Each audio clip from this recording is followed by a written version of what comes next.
Hi. Hi. Oh, hi. Hello, all you scaly lizards and all you magical wizards. Good evening and welcome to Chromatic Chimera, where the story is made up and the XP doesn't matter. If for whatever reason whatsoever tonight you want to just say fuck Greg Abbott, put it in the chat. You don't need a reason. Just fuck Greg Abbott. And with that, Sam, you have a bit about our fundraiser. Yes, if you did not see our previous tweets all throughout March, all proceeds of any subs and bits through our channel is going to be donated to the Transgender Law Center because fuck TERFs, pretty much. If you are able to support us either with like a Prime sub, that would be great. Otherwise, just hanging out and watching is a really great way to help. Again, this is going to be going all through March, which is also our 3-year anniversary month. Next week is our actual anniversary. So just to sort of, you know, commemorate all of the friendships and discoveries we've made together over the last 3 years, we thought this was a small way we can do something good with the stories that we're telling. So thanks for being here regardless. And again, fuck TERFs. And fuck Greg Abbott. In particular, yes. Yes. You know, Alex forgot to set I did so much to prep for the session, but I forgot to set up the bot to tell everyone donate money. That's okay. I can try and put a reminder in. I got it. Nah, I got it right now. Anyway, like Sam said, thank you for joining us. It's going to be a good time for those who are fans of the 13th Age system. Mr. Puddin's made sure to go through and read the rules real good again. So we're going to have some fun tonight. Skulls will be thumped. You came to the right place. So last week, things were sad. We mourned the loss of dear Fenris Vercingetorix. He's collecting names like a Pokemon trainer now. We summoned his specter from the realm of Gehenna, spoke to him. Constance admitted her love for him, and he returned in kind. He left Oleander with a present. And then Soren met Freya, Fenris's sister, and informed her of the unfortunate circumstances as to what happened. And Oleander got punched so hard, she went to the Shadowfell. Izara made a deal with Granddaddy that won't come back to bite anyone in the ass whatsoever. And they're going to do some work for Lady Katarina Steele. They've agreed to help look into the issues of reptilians attacking people on the road in the dead of winter. So celebrate and give to a good cause. Sorry, I just want to get this set up so we can have bada bing, bada boom. I'm the best. All right, so we have a timer bot now for the donation stuff. Alrighty, so with that, there are my notes. All right, so last we left the party, you wake up in your rooms in the plush bedding of Songbird Castle, hopefully feeling rested after yesterday's events. Ooh, we swapped around. Sorry, musical might be. No worries. I just didn't notice until now. So winter morning sun spills into the main room from a colorful glass window, birds singing their songs as the sun warms the frozen ground. You gaze around the stone walls of the keep. When you eventually convene, you'll gather your belongings together and begin noting supplies when you prepare to set out on your first flight in the Damselfly. But Sam, you had some stuff you wanted to do while everyone was snoozing because Oleander doesn't, I don't know, sleep. Yeah, I got all this extra time on my hands. So Faye's going to head out to the Academy library to do some extra research while everybody is getting their rest. She'll like leave a note saying she'll meet them at the Damselfly in the morning. Sure, and the Damselfly's at the Academy, so it's like really convenient that it works out that way. While you're in the library, kind of just moseying between the shelves, what exactly are you looking for books on? So Oleander is looking for more information on the moon shadows because she recognized the crest. That she saw when summoning Fenris. and wants to start looking into ways to maybe get to, Gehenna so she can start working on trying to save him. Sure. So, go ahead. Oh, I was gonna say she's also just gonna check news for any updates from Breeza. Nothing major from the Breeza region in terms of the news archives. There's just mention of tensions rising with nearby Imperial Kovith and a desire to seek some sort of political relationship with the Maywood Protectorate. It's kind of how the Queen's been expanding her sphere of influences, utilizing the fear that the other Albion states have and the city states have of the neighboring empires and kingdoms around them. Okay. In terms of getting to Gehenna, there's really just not a lot of scholarship on it. It's something you'd have to ask either Iris about or somebody who's above your pay grade. And which is tricky because it's planar travel's not okay, right? Yeah, honestly, if you'd probably pray that you bump into Elise while kind of diddling about in Ren's Run, because she's the one who's proven that she's chill with planar travel, right? So yeah, but in the history section under regions to the north, you find a tome. It's a dusty one, hasn't been read in a bit, but it's a hefty tome for sure. And it is titled The Moonshadow Clan of Icodust, A History of the Aranese Clan of Sojourners by Kerrigan Penrose, PhD. I can read you the abridged version now. I'll be just reading off a history book in setting for people if that's something you're into. Up to you. Yeah. Okay. Give me the lore. Did you not see my meme earlier? I saw the meme. So you crack open the pages, you flip open to, this is the abridged version, but Oleander's got fucking time to read, right? During the rise of the Higardi Golden Age, when House Yormoth toppled their previous lords, the Alfenheim Empire, which we've talked about, they were able to quickly integrate large swaths of land into their fold. And it was the Higardi that finally broke the Gothic line, conquering the peninsula. This feat was not done easily and required the aid of Wodekin mercenaries. And in exchange for their service, the Wodekin Moonshadow tribe were granted territory from their pick of the conquered lands, choosing to settle in what would eventually become Meckenheim and Bladenfell in the modern era. As is common in history, distance and time led to eventual assimilation of the Moonshadow tribe into the Gothic people, and they became known as the Moon Goths themselves. The noble House Moonshadow was founded from the commanders of the Moonshadow House, who had intermarried into the Gothic people. Despite merging with another culture, House Moonshadow never did let go of the Wodekin belief that her people were descended from Azrael and the Furies. This religious belief originally coincided with the old Gothic culture that believed their own were children of the various gods. The Moon Goths would remain in the Gothic region until after the Sunless Era. But it was after the fall of the demons and the victory at the Battle of the New Dawn, after the New Age had began, that the Gothic people were forever changed when their religion changed to place a focus on the woman who had led them into battle against the demons, obviously the Kovithian Church.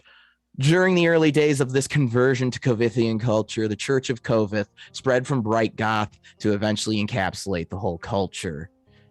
There was some refusal to convert, such as the Knights of the Holy Storm and those who followed House Moonshadow. Named traitors by Oriana II, House Moonshadow fell into conflict with the folk they once considered kin. House Morgenstern, ever so loyal to the Emperor, led the charge against House Moonshadow. Their king knew that they could either stay and fight to die, or they could do as their ancestors did long ago and seek out new lands. So basically, the Moon Goths, they fled east and eventually settled in Icodust, where they joined the Sojourners over many years. They came to prominence battling the demon-worshipping rat packs, and they lorded over a group of Sojourners that became known as either the Moonshadow clan or the Aranese clan. So for centuries, this was chill until Kovith and Albion conquest took portions of Icodust. House Moonshadow yet again found themselves in direct conflict with the Kovithian legions under the guidance of none other than Gabriel Moonshadow and his wife, Eglantine Penrose Moonshadow. Gabriel led a revolt against the occupation forces when the Inquisition had executed Eglantine for heresy. The bloody conflict was eventually stomped out by the Kavithians, led by none other than your father, Oleander, Egon Morgenstern. You remember those tales, who forced the skilled guerrilla into Black Coat's service. His sister Ionia Moonshadow was married to the Cavendels of Cumbria prior to the conflict to secure political allies, but after Gabriel's sentence, Iona retreated further into her Cavendel name and thus effectively marked the end of the Moonshadow tribe. Okay, and Cumbria is Empire territory now, right? Correct. Okay. It was when Ionia and the King of Cumbria were married as well. Okay, that was gonna be my next question. Okay. All right, interesting. I think Oleander is definitely sort of given some pause coming across her father's name in this context. Yeah, it's not a very nice context either. The authors they're definitely biased towards. You would notice that the author is probably related to the late wife of Gabriel Moonshadow. Right. Yeah. Okay. All right. So Oleander's less than happy about that. I think she'll just sort of take that book with her so she can like keep looking through it as needed. The last thing you will notice is there's a section about like kind of like the fate of Gabriel Moonshadow ripped out. Somebody didn't want that getting out in there. Oh, so. Okay. Interesting. Yeah. All right. Alrighty then. So you do your research, probably do a little yes, Oleander's just reading the wiki. It's canon.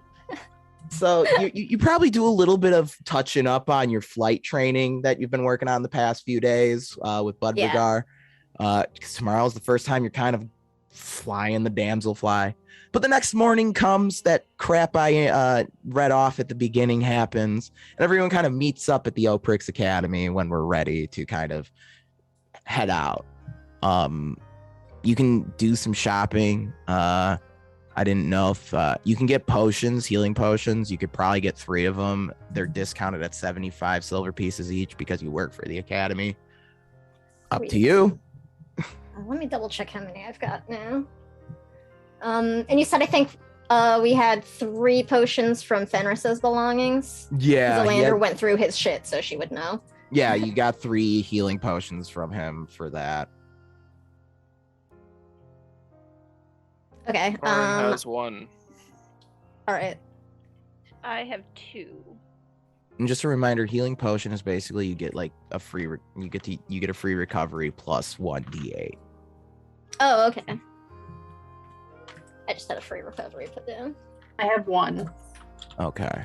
All right. I have 2 potions, so Oleander will give Soren and Azara 1. And Constance, you said you have 2? I have 2.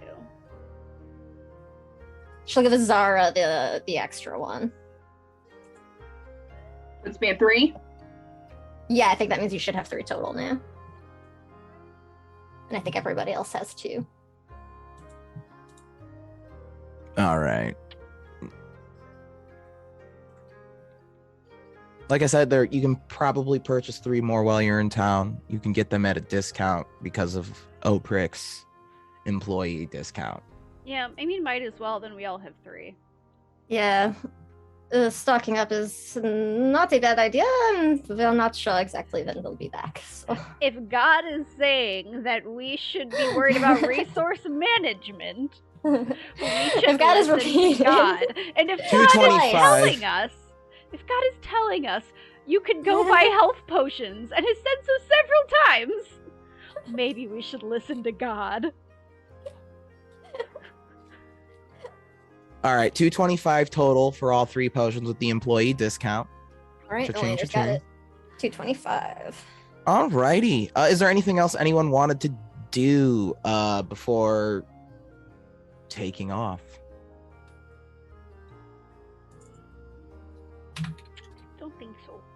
I don't want to necessarily do anything, but I will say that after the events of Soren's one last thing last night, he is not in a super great mood and is not cracking jokes or doing any antagonizing for once. So. Oh, that's right. He saw his dead girlfriend. yeah. That's right. Well, he didn't even get to see her. He just know that she's dead, kind of. Dead and Well, he already suffering. knew that. Yeah. And like being tormented. Yeah, like her mom's sins were so bad that she too was sentenced. Like the gods were like, shit, just what that Queen Skyheart's soul ain't enough, man. We need two. We're a really sad bunch. Soren does not have his appearance put together and is just kind of chilling this morning, not making fun of anyone. Alrighty. So whenever you're ready, then you can climb aboard your airship. I guess course. so. Of course, like the As- whole squad's there to see you off, right? Right. Since Oleander was there like earlier and was familiarizing herself more, like she'll try to do what she can to like help everybody else also kind of situated. She's trying very much to look like she's like not a total wreck right now, while the other like academy like people are there. Oh yeah. But Oh, and Budregar. she's still in like full mourning garb too, by the way. Like, as like Budregar's kind of like, this is the, here's the cockpit, and he's like, oh. And he like removes a set of pink fuzzy dice that were hanging in the cockpit. That he's just like, so sorry, I must have left those in there from the last joyride that I went on. not at all, but not fun to take your lucky set. I mean, unless you want to keep them in here, they have been quite fortuitous in stormy weather. I don't think that is necessary, but I appreciate the thought. Okay. Well, now remember, if you have any questions, just let us know. And also, Titanius took the liberty to install an onboard communication system, so you could be like across the ship and still chat with each other. And it's like these excellent. like various headsets with like receivers and whatnot in it. Like, so you have an onboard radio you can communicate with each other through. Are they huge and clunky? Absolutely. I love it. And one of them probably has cat ears on it too. One of them has like springs and pom-poms to be like, we were having a little fun with the designs and we thought perhaps it would lighten the mood. Best of luck out there, and don't forget. And he kind of just like gives you this huge like just binder, the flight log. Oh, of course not. Gives you a salute. Like sink under the weight of this giant thing. And now you leave Ren's Run, proper aviators of the sky.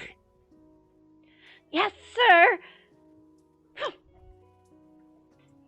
And as he's like walking away, he's like pointing, like saying to like one of the weave mages, just like that one. He's like pointing to Constance. I like her. I like that one. Everyone does. We get that a lot. Yeah. Someone has to like we need at least one likable person in this party. Sorry, she's just so overeager about everything. So you've been training for this moment and practicing with the Lord Budregard and Dominus Altheides, but flying on your own is a bit of an experience. You won't be confined to the airspace around the academy, and you will be truly free to fly amongst the clouds to wherever your heart or quest may take you. As you flip switches, turn knobs, swap swatches, you hear and feel the damselfly come to life. A dull humming droning around you as you watch dials and instruments tune up and come to life themselves, allowing you to monitor the likes of altitude, speed, and other various parameters of your positioning. Various dials keep you appraised as to the beating heart of the damselfly of the microfusion Aether engine. Off screen, we did go over what roles everyone would be fulfilling on the ship. Oleander has graciously taken the role of primary pilot. Constance is the co-pilot. Azar is our navigation officer, and Soren is our chief turret gunner. When you determine all is clear, there's a slight lurch as for the first time you begin to fly the airship yourself. Exhilarating, truly. Flakes of snow buzz by you, and you're tossed behind are tossed behind you as the synthetic wings beat impossibly quick to keep you afloat in the sky. It's a beautiful day for flying, and whoever's Zara has a great view of the terrain below. Sure, it isn't your first time flying in the sky, but this is a vastly different experience than when you flew on dirigible-style airships. Ren's Run grows increasingly smaller as you take off into the sky and begin to fly toward the canopy of the shivering forest, toward your destination of Redtooth. So you've got a couple hours till you get there. If there's any conversations anyone wants to have with their morning flight and coffee, there is a Mr. Coffee aboard the in the bridge. So they made sure to pimp this ride out. There's some nice little technical doohickeys that are definitely there for comfort. That you can tell there's a lot of tender loving care that's been put into this airship. Amazing. Love it. We got a Is damn Soren- Keurig up here. Is Soren still sad? Yeah, that one's gonna take a bit, I think. Okay. Yeah.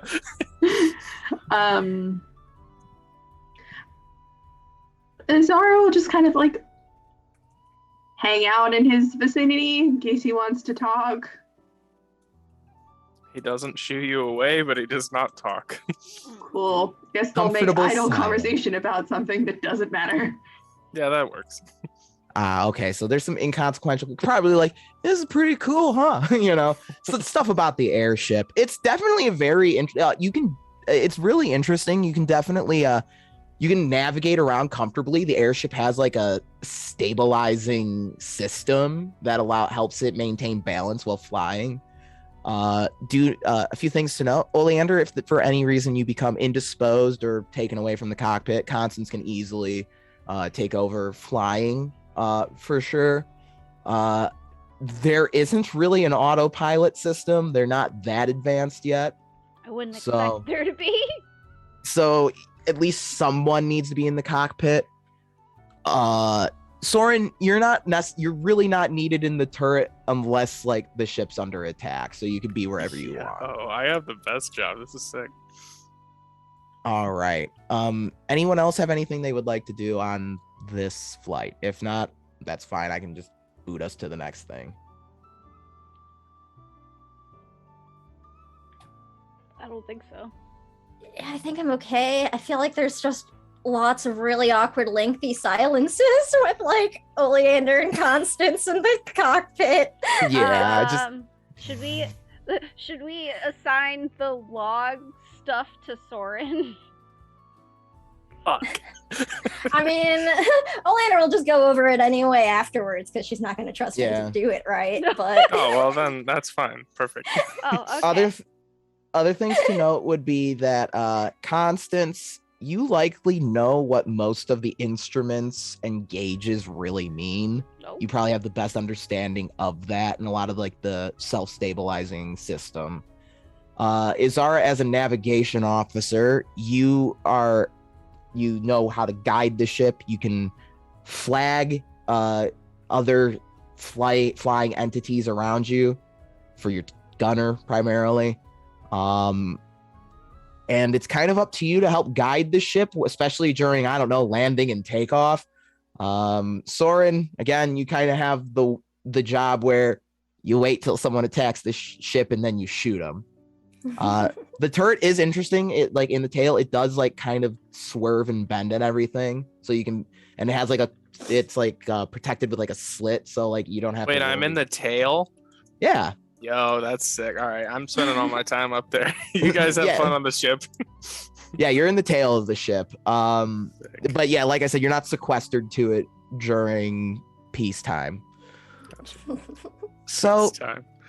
thankfully, Gomez has supplied you with an aviator's map, and surely the Emerald Caravan most likely, Azar, you most likely learned to read maps from Emmy, and also, with your time with Lord Budrigar, you've learned how to read an aviator's map quite well. And it was Like, I'm also a cleric of the Astral Star. I know, like, maps and charts and shit. Oh yeah, and if you don't have a map, you've got the stars, baby.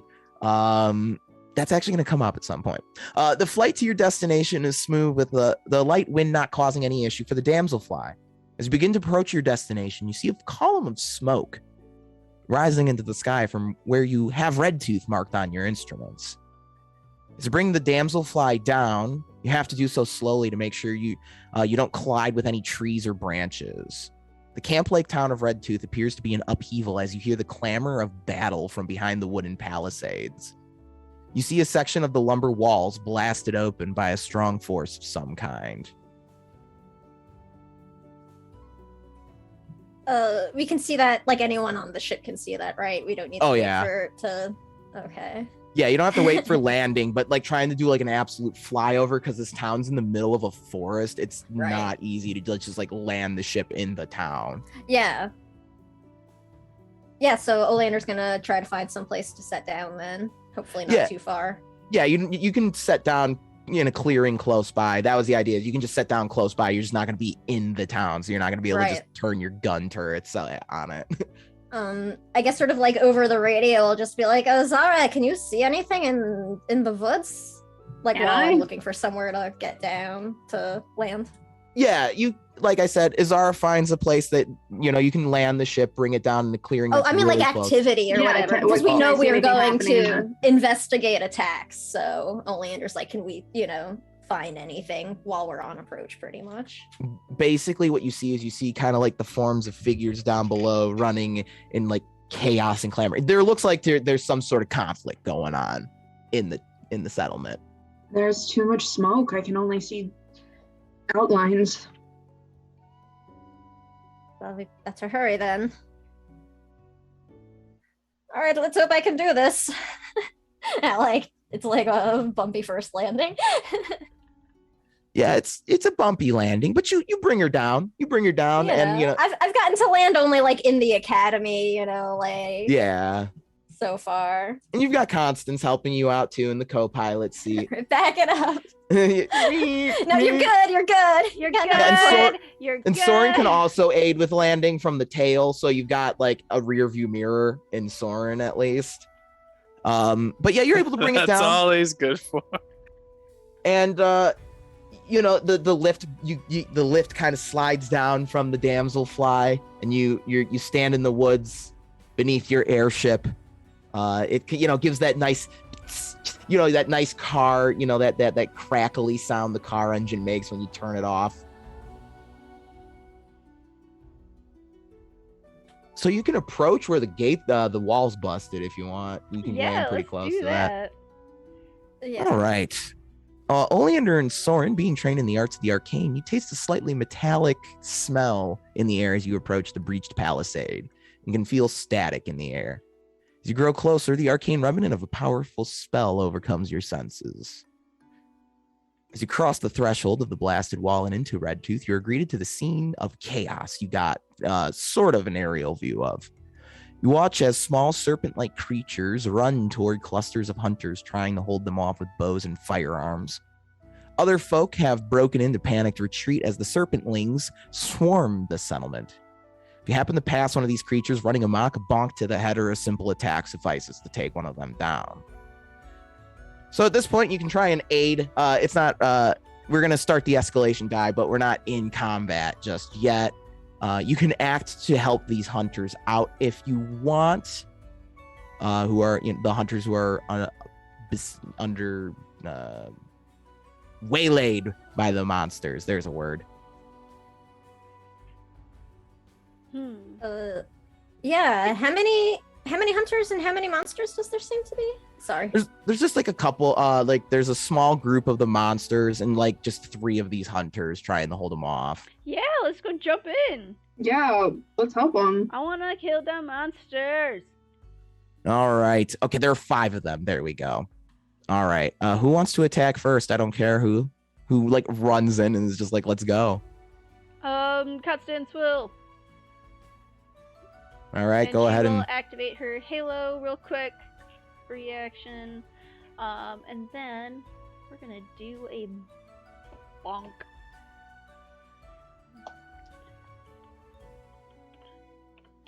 Uh, 16 to hit. yeah, that'll do it. Nice. 14 damage. Okay. So 14 you said? Yes. All right. So Constance runs forward, twirls the staff and just sweeps it and takes out two of these little serpent lizard creatures, and they just kind of like go limp and just lay in the snow next to these hunters, and they're just kind of like bewildered seeing this elite anime paladin girl just kind of come and start bonking lizards. Who wants to go next? We don't need a whole lot of damage in here. I'll just start blasting with my Melted Starlight. All right. Anyway, I started blasting. Yeah, so I heard it as soon as I said it.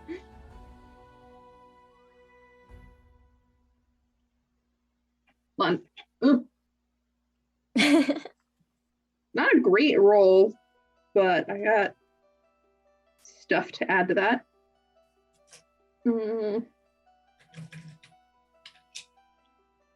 And 13. So that one won't hit. The mote goes Okay. flying and like it just misses the creature and Worse. buries into the snow. The other one buries into the snow behind. Hey, and then a natural 19. That one will hit. Roll damage. Okay, that's. I can never remember the freaking attack on my glorious and wonderful lance. Hold on. It's D6s. I think it's. No, it's 2D10. It's 2D10. I was gonna say, let me check because I have all the items in the thingy. 3. All right, so you Mote of Starlight Promising start. buries into one of these serpent creatures, and just kind of the blast of starlight just sends it flying. It clunks into the side of a. +2. 5. All right, it clunks into the side of a building, and another one gets hit. And there's only two of these little brood creatures left. They're going down pretty quick. So who wants to finish them off? Soren will lazily throw a knife into the mix. And he rolled a Magic missile 17. one. That'll hit. Okay. 10 plus 3, 13 damage. All right, so the last of the lizard creatures fall, the snake creatures fall. Content warning: if you don't like snakes, there's going to the title is "It Snakes a Village." There's going to be a lot of them in this episode. So Soren, you kind of just throw a knife into the mix, and like there's one last creature. It turns and it jumps, and Oleander just kind of like sends out a necrotic blast that just turns it to like ash in the air. And as you dispatch the last of the serpentine raptors, you gaze upon the rangers who fought fiercely, bearing the injuries from their scrum with the creatures. They are scratched up and bear bite marks across the body and lean to any nearby wall or natural object to support themselves. You must be the dispatch from Ren's Run. Thank you for your aid there, for we surely all would have fallen not for your help. There was a biggin that they were following around, looked like some sort of a cobra creature, and they were headed straight for the lodge. Oh, they're still here. Okay, they should go. There's a lot more of them, and they point in the direction of the lodge. Oh, scheiße. Okay. And so, like, the hunter lurches forward for only a moment as they try to rush to their besieged lodge, but at least one of them collapses from their injuries, the others stopping in their tracks and sharply wincing as they quickly pull the air into their lungs. Looks as I'll if heal the more grievously wounded ones. okay, they still aren't gonna. What's up? We're not fully in combat, right? You're we're in the weird liminal space. I get a certain number of heals per battle. Would this burn my heals for this battle? No, but Okay, I good. will say it won't let them join the fight. They're still going to be too weakened and exhausted. Narratively, Azara wouldn't just abandon seriously injured people. That's fine. You can heal them narratively. They'll be okay in the end, as long as they don't have to fight any other snaky creatures. Excellent. That is what I was hoping to accomplish. All right. So whenever you're ready, then I'm guessing you're going to make haste to the lodge. Yeah. Yeah, We're definitely. gonna run. Yeah. All right, so you run through what could generously be called a village toward where the rangers pointed you. You make your way past tents and shanties as you rush toward the large warden's lodge, roofed with straw and slats. You stop dead in your tracks as you observe in your path in front of the red-toothed warden's lodge, a swarm of the serpentine creatures that were accosting the rangers and residents of the town, some of the ones you just killed. Behind the swarm is a large serpentine creature with a cobra-like head. She has blue scales that shimmer in the winter daylight, She spins around on her spindly limbs, tipped with razor-like claws. Flanking her are a pair of creatures similar to the serpentlings you have encountered, but roughly closer to your size and behaving less like animals. They knock arrows to their bows and aim them at you. And this is where now we enter combat. All right, I've moved us to a map in the roll 20. I'm going to get the turn order put in here. There are a few zones here. You'll notice a green zone, a purple zone, and a red zone.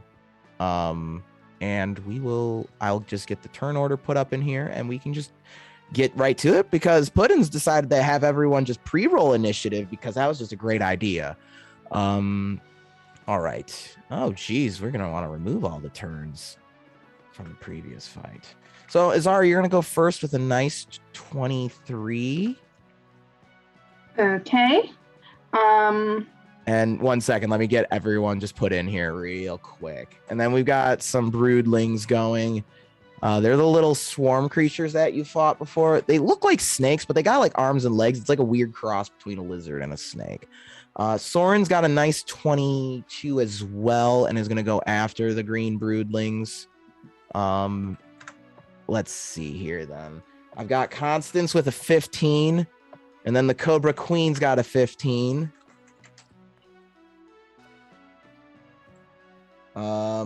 Then the purple broodlings with a 14.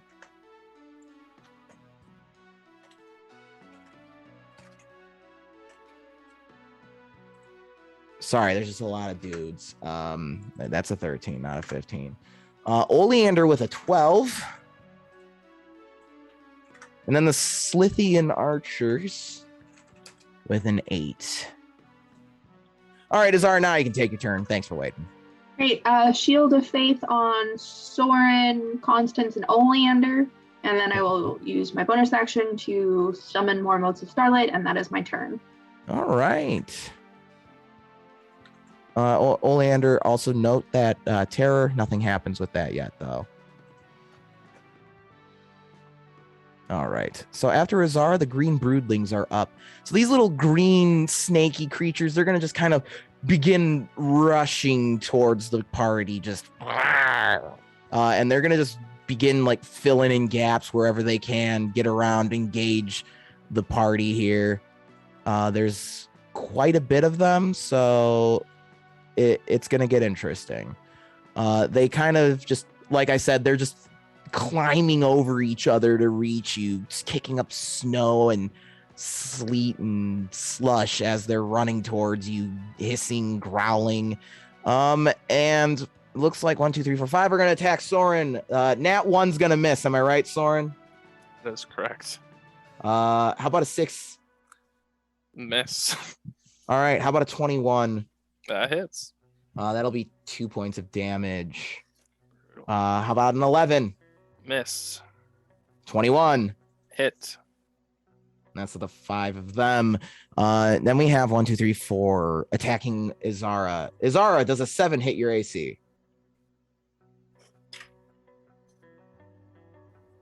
No? 11. Sorry, I forgot I was still muted. No. It does not. No, you're good. It I was just an can't see 11. you right now. 17. No. Dirty 20. Yes. All right, 2 points of damage. All right, Oleander, you've got 3 of them attacking you. All 18s. Yeah, those will all hit. All right, that's 6 damage total. Constance, you have 3 attacking you. Noise. 15, 18, 17. No. All right. So these creatures, they just run forward, and it's just a scrum, and there's just a swarm of them, and they're just kind of all climbing over you, just trying to get claws. Some of them find purchase with their little teeth and claws, but you're able to kind of just like shove them off of you whenever they kind of get to be too much. Soren, it's your turn. Nice. I am going to take out one of my knifey knives and stab one of these guys and cast. Well, I guess technically I'm casting Battle Chant, but it's for flavor. Okay. Oh, that's bad. 14 to hit versus mental defense. And who are you attacking? Just one of the little guys clawing at me. 14 versus mental defense is going to do it. They're not very bright. Let's go. They're just kind of like little animal swarm creatures. Okay, so that's... Oh, I do extra damage now because I'm awesome. Sorry, I haven't played Soren in a bit. All good. 13 points of damage. And All right. Sorry, go ahead. No, go ahead. I was going to say you take out 3 of them. Okay, and then I am going to, since it is a natural odd roll, I'm going to give Azara 5 temporary hit points. Nice. So what does it look like when you cast this spell? I think that he's gonna wield the dagger and hit the arm with his new tattoo on it, and as he just stabs it into the lizard, like the tattoo kind of like pulses and grows down his arm like it did the other day, and out of it, kind of gross, but again, he's stealing everyone in the party's magic, so you see a little bit of necromancy flash and just give Azara temporary hit points for a second. All right, and as you do this blast, you kind of end up blasting 3 of the little broodling creatures as they kind of just go tumbling into the snow. One of them's kind of just kind of a bloody mess because the one that you targeted. Anything else with your turn? No, that's it. All right, Constance, it is your turn. All right, we're gonna try to do an attack against all of the bingle boppers around me. Bingle boppers, bringing it back. Sorry. And I'm also no, we're not gonna do that. Never mind. I think that's a once per. I'm sorry. I'm trying to see if my helmet. It's a once per it's day once thing. Per day. Okay, never mind. Then I'm not using that yet. All right. Yeah. Then I'm gonna attack. Roll my stuff. Okay, 22 to hit. Yeah. Yay, 20 damage. So Constance, you just see Constance just whirl around with this cyclone staff and take out all of the, just in like one fell swoop, just take out a bunch of these little goonish, snaky cobra baby creatures. And then Constance, you just stand there and just like all the snow and the ground around you's been blown away as your staff just kind of crackles, and you stand kind of like a martial arts star over these little mooks. Aw, hell yeah. Anything else? No, that's my turn. The Cobra Queen is up, and she'll give a nice hiss, and then she's gonna run forward and poison spit. And that poison spit's gonna go at Constance, who just kind of, killed a bunch of her babies. Ooh. 17 versus PD. Versus PD.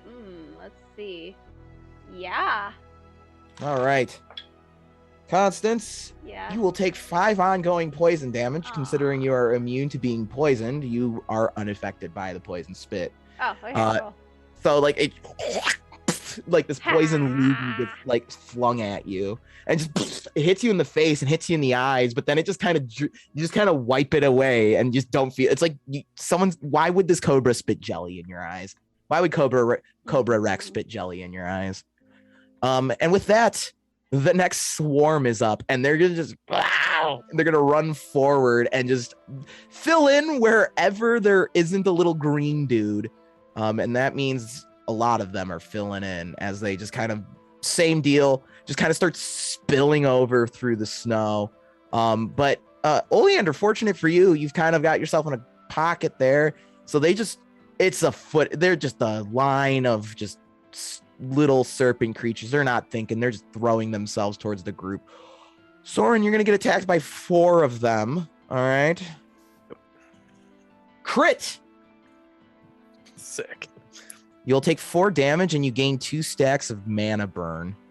Oh shit, that's not cool. So if you cast a spell, you will take 2 points of mana burn damage. Yeah, that sucks. All right. 15 hit. Miss. Another crit. So that's 4 damage, and mana burn, unlike other conditions, does stack. So, all right. 15? No. 14? Miss. No. All Miss. right. So like two of them, like the ones that miss, they kind of bump into you, causing you to lose your footing, and the other two kind of jump up and bite into your neck. And you can feel this strange, like arcane, sappy poison work its way into your body from their fangs as they do find that purchase. Constance. Yep. 4 of them are going to attack you. Dope. 11, 11, 8, 12. I'm guessing none of those hit. For AC, no. Yeah, so Constance is just like deflecting these, like using the staff and like a fist or, a few martial arts things she picked up from Emmy when Emmy traveled with the group, just holding these broodlings at bay. And that's going to be their turn. Oleander, you are up. I don't want to blow anything big just yet. Let's try something new and different. Okay. I'm gonna sort of look out. Soren was just using a knife, right? Mm-hmm. Not his gun. Mm-hmm. Yep. All right.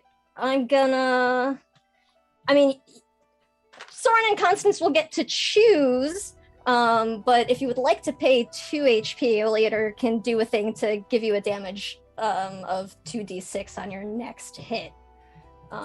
It's an at-will thing. I don't want to just like start casting stuff on y'all. That's gonna like take mark it HP off. without telling you first. I Take it off. can take it. I'm invincible. All right. I'm invincible. I'm A classic.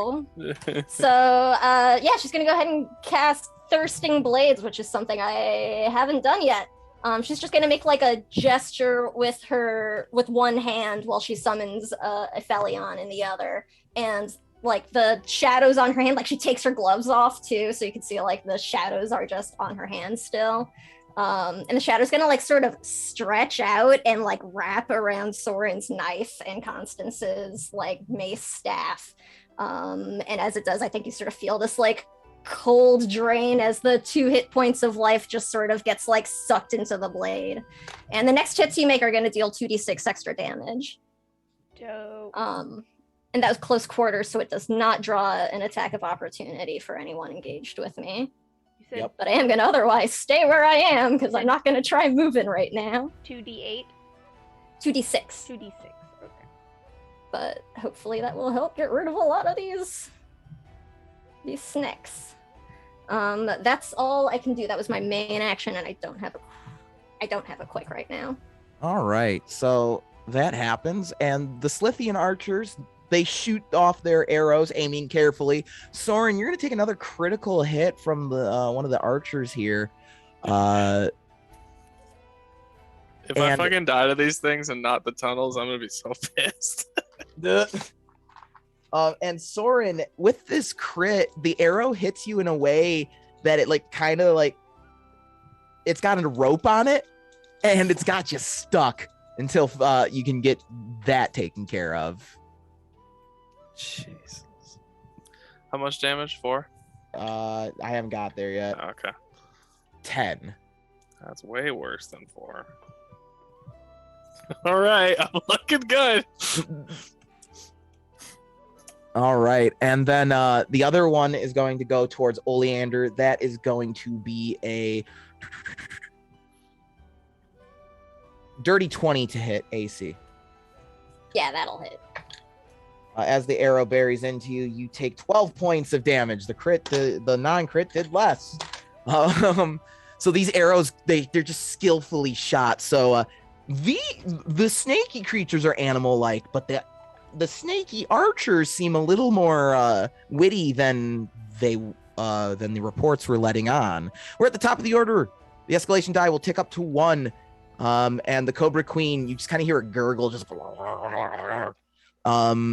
Izara, your turn. You're surrounded by little snaky creatures. Will using my Lance of Stars, my Motes of Starlight, will that draw opportunity attacks? As long as you target creatures that are engaged with you, no. Cool. I read this rule last night. 3 blasts, each to a separate target. They're a mook swarm, so they're all the same target, technically. Oh, okay. Then I will do that. 23 for the first one. Yeah, that hits. So that one is 5 points of radiant damage. Sure. 19. That hits. 11 points of radiant damage. That'll take down 2 more of them. And last one. 13. That will not hit. Damn it. Okay. So your then I moat. will Oh, go ahead. summon 3 more. So your moat just and just start blowing up these little lizard snake creatures. They're just blah blah around you as they're kind of just blowing up into little piles of scales and jibs. Anything else? I use my quick action to summon more moats and prepare for my next turn. Nice. That lance is so cool and busted. I love it. Way to go, me. Green baby snakies are up, and the green baby snakies. So Azara, 3 of them are going to attack you. Okay. I've got a 21 to hit. Hits. That'll be 2 points of damage. Dirty 20 to hit. Hits. 14. To hit? Yeah. Okay, I thought that was damage. I was like, oh Nah, god. they're 2 damage each. They're little baby mooks. Yeah. No, 14 misses. Cool. All right, so like 2 of them kind of clamp down on you, and you're able to kind of block away the third one with a magic like light shield. Soren, 2 of them are going to attack you now. I've got a 19 versus AC. Yep. 2 damage, and then a nat 1, and that one just kind of like face plants. You, like it goes, yeah, it lunges towards you. You're like, oh, get out of here, and you just kind of punt it away. All right, and with that is their turn. Soren, it's your turn. You're kind of surrounded by these little cheering, hissing snake creatures. I guess I'm gonna stab the purple ones because they are on top of me. I rolled a 22 to hit with my dagger. I'm not casting a spell. That'll hit. I do have a question about mechanics though. So Sure. bards have songs, spells, and battle cries. Does mana burn apply to all of those? Is it our song? If songs are Songs listed, are spells, but yeah, battle if it's a cries spell, are it not. count mana burn will apply to it. Okay, so battle cries do not. Cool.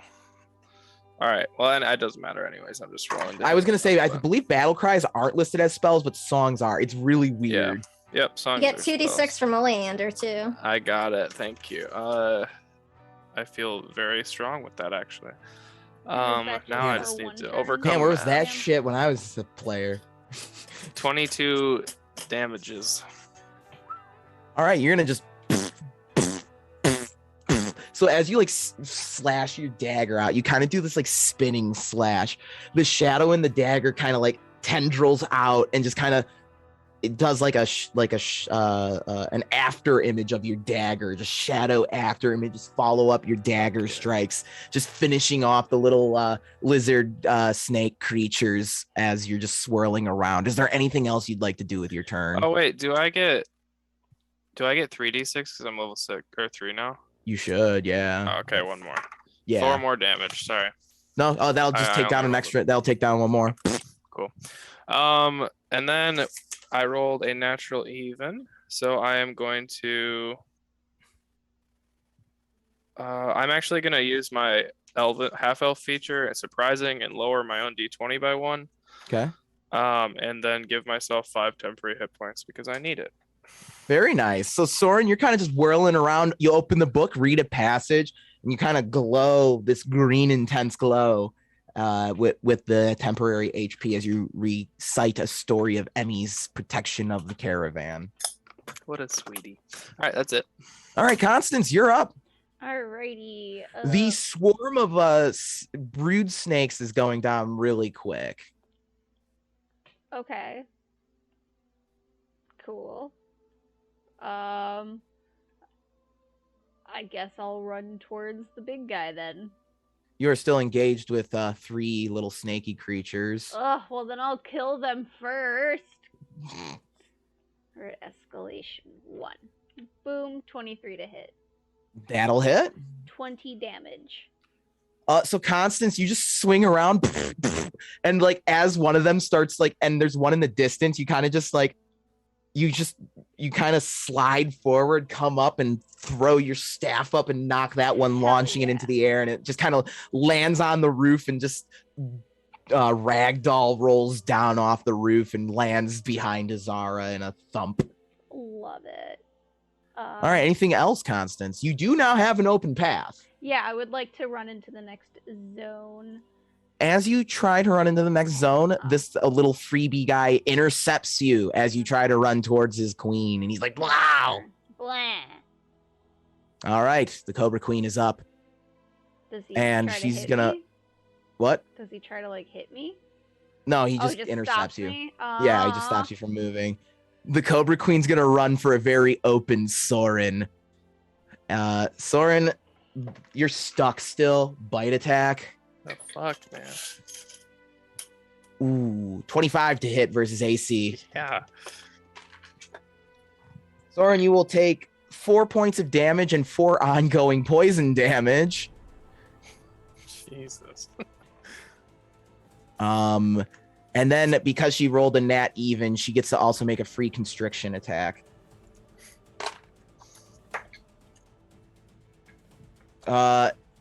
16 versus PD. Yep. All right, you are grabbed.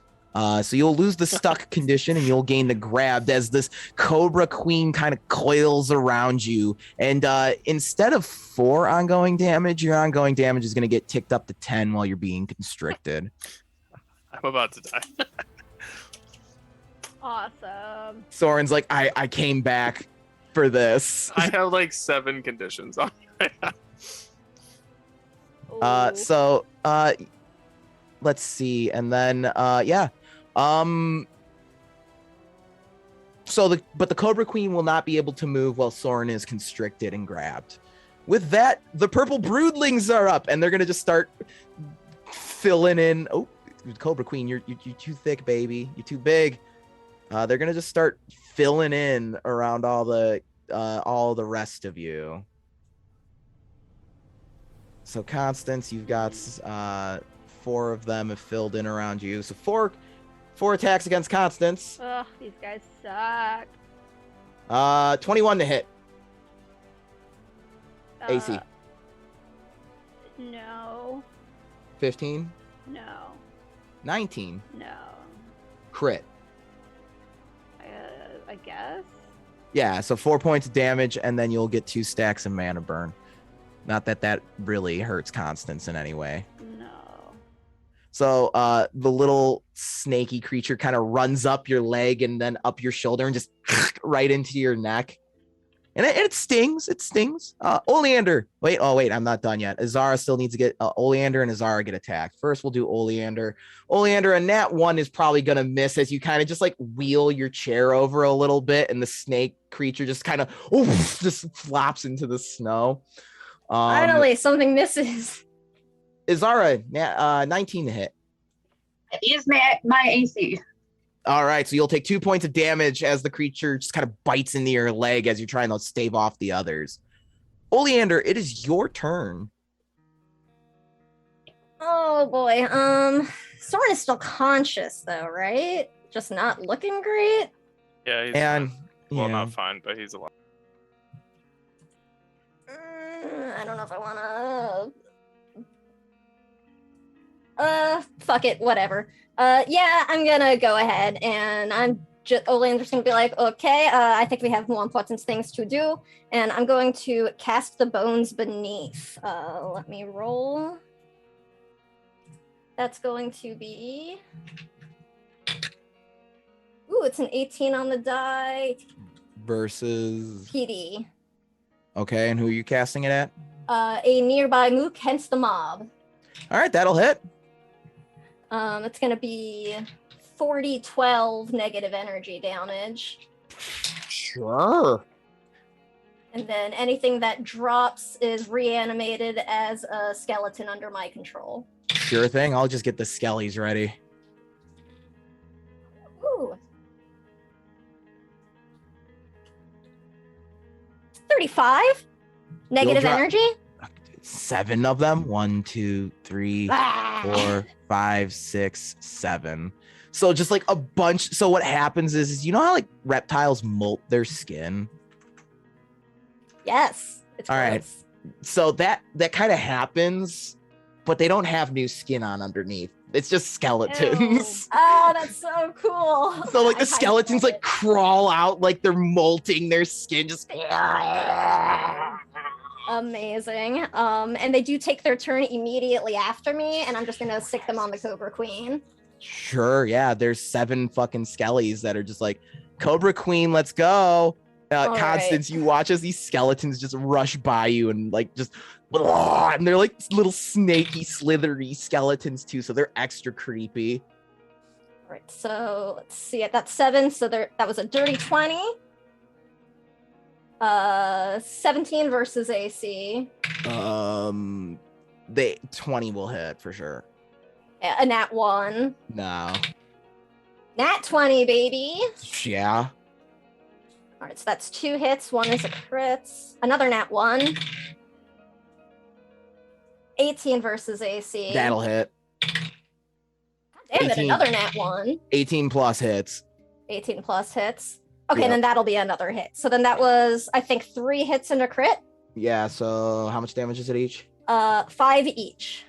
Oh fuck, their damage went up. These 20 are points of damage. different. These are different than my summon skeletons. Oh, okay. Yeah, 20. This is a just ripped free skeleton. So like the after clawing, like after their weird undead molting, they just kind of just turn toward the Cobra Queen and just what was once her children, now they're skeletons. Just they just kind of like fast zombie snakes slither towards her and just begin like just jumping and clawing and trying to get Soren ripped free. Anything else? No, that'll be my turn. But I think there's like wisps of smoke sort of like pouring out from like the space in their ribs and stuff. Perfect. So the archers are gonna move up and they're gonna shoot at Oleander because that was some creepy shit, even by these snaky that's standards. Let's see. An 8 is gonna miss. Sure will. 26 to hit. Yeah, that'll hit. Alrighty. So one of them practiced their archery this week. 10 points of damage as it just kind of aims in this chaos, and somehow its arrow is able to find purchase. Okay, I'm like on my last leg right now. All right, well, don't worry because we're back at the top here. At the escalation die going to 2. Izara, you are up. Who looks worse? All of Who them. is in more Yeah, I'm gonna immediate- say it. I'd say help Soren. He's like Okay, stuck, right? I will Yeah. heal Soren. Yeah, and he's going to eat 10 damage at the start of his turn, too. Yeah, help him. Soren, you may use a recovery, My gosh. and you add my hit points equal to double our level, so 6. Cool, thank you. I'm Great. all healed up. And then I will blast the. Shit, I'm still engaged with those 2, right? Yeah, and that would involve op attacks then. Okay, I will blast them first, and then if I successfully kill them, the third will go to the Okay. the big one. I do love the mook rolls in this, where it's like if you kill, like if your 8 damage rolls over to other mooks, and that's how each character is like kind of taking out the swabs of them. So you can have that really fun feeling of just like cleaving your way through like piddly enemies. Yes, if I could roll well, that would be the case.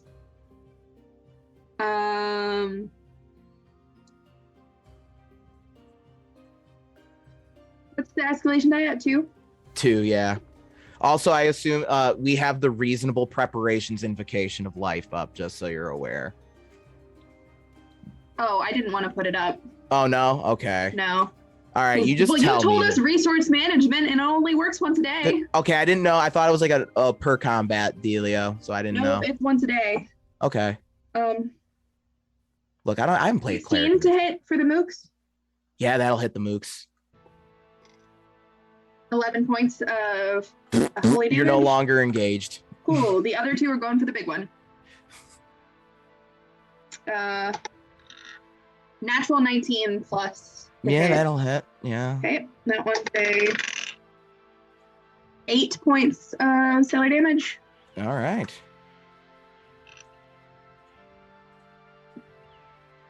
22, 24, Yeah. 24.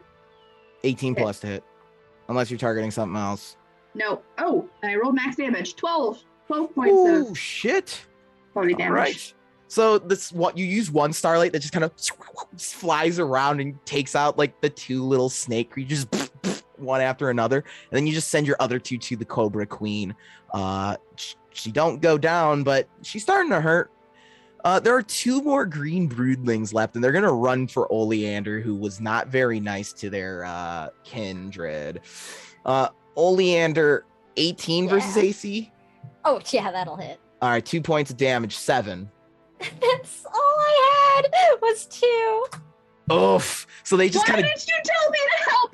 But I have a thing now. All right, what's the thing? So this is handily a new once per battle spell called Death's Rattle. This is the one that I had sent you the other night, Alex. Let me just pull it Yeah, up. that one is pretty cool. Yeah, this one is pretty fucking handy. I mean, is that like a once a day thing or a once a battle thing? Once Once per a battle. battle. Oh, that is really good. Uh, Okay, then I'll save my yeah. thing. Yeah, so I think Olander's gonna get hit, and she sort of like she still drops, but I also deal a bunch of damage to the attacker. Oh, as, yeah, like, it's this. a Yeah, response. yeah, isn't it like you deal 2 times, like the amount of damage times your level or some shit? Something back like at that. them? Yeah, It'll it's kill gonna them. be. Yeah, it's over a 20 versus MD to hit.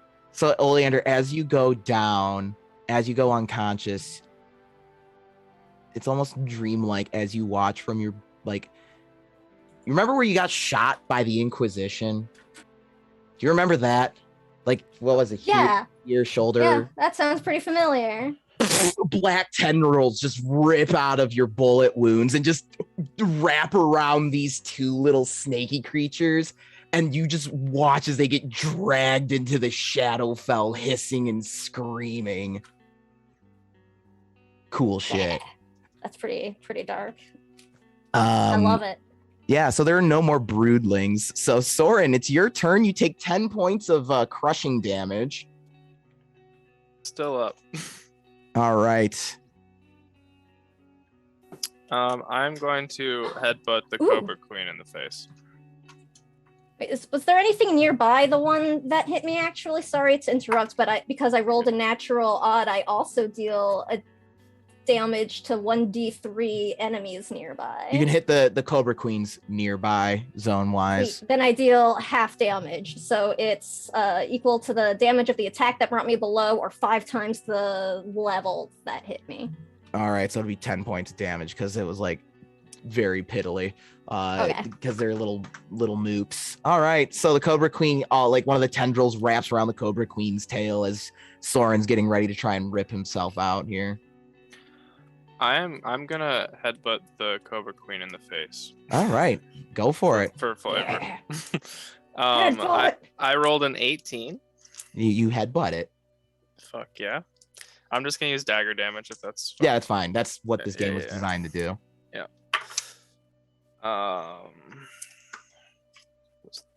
Yeah, the beauty of the game is your weapons always deal a set amount of damage based on certain categories, so you can just flavor things for fun in this. 16 points of damage with my head. So yeah, Soren, the snake is kind of doing that, thing where it like sways and then it like kind of looks like it's gonna try and bite, and you're like, no. I just want to like grab both of its like the side of its head and just slap. Whap. and the Cobra Queen's just like. Anything else you'd like to do with your turn? Yeah. And so that was a natural odd. Yep. I'm gonna use surprising my second time a day because I think I chose the feat. Hold on, let me check this. You can go to the next person, but all right, I wanna make Constance, sure I you're do this up. right. Here, I can check it. I got the SRD open, my guy. All right, I'm gonna. Once per battle. All right, Unless you Yeah, have I'm a saying feat. I think I chose the feat, but go. Okay. I'm gonna do a smite attack.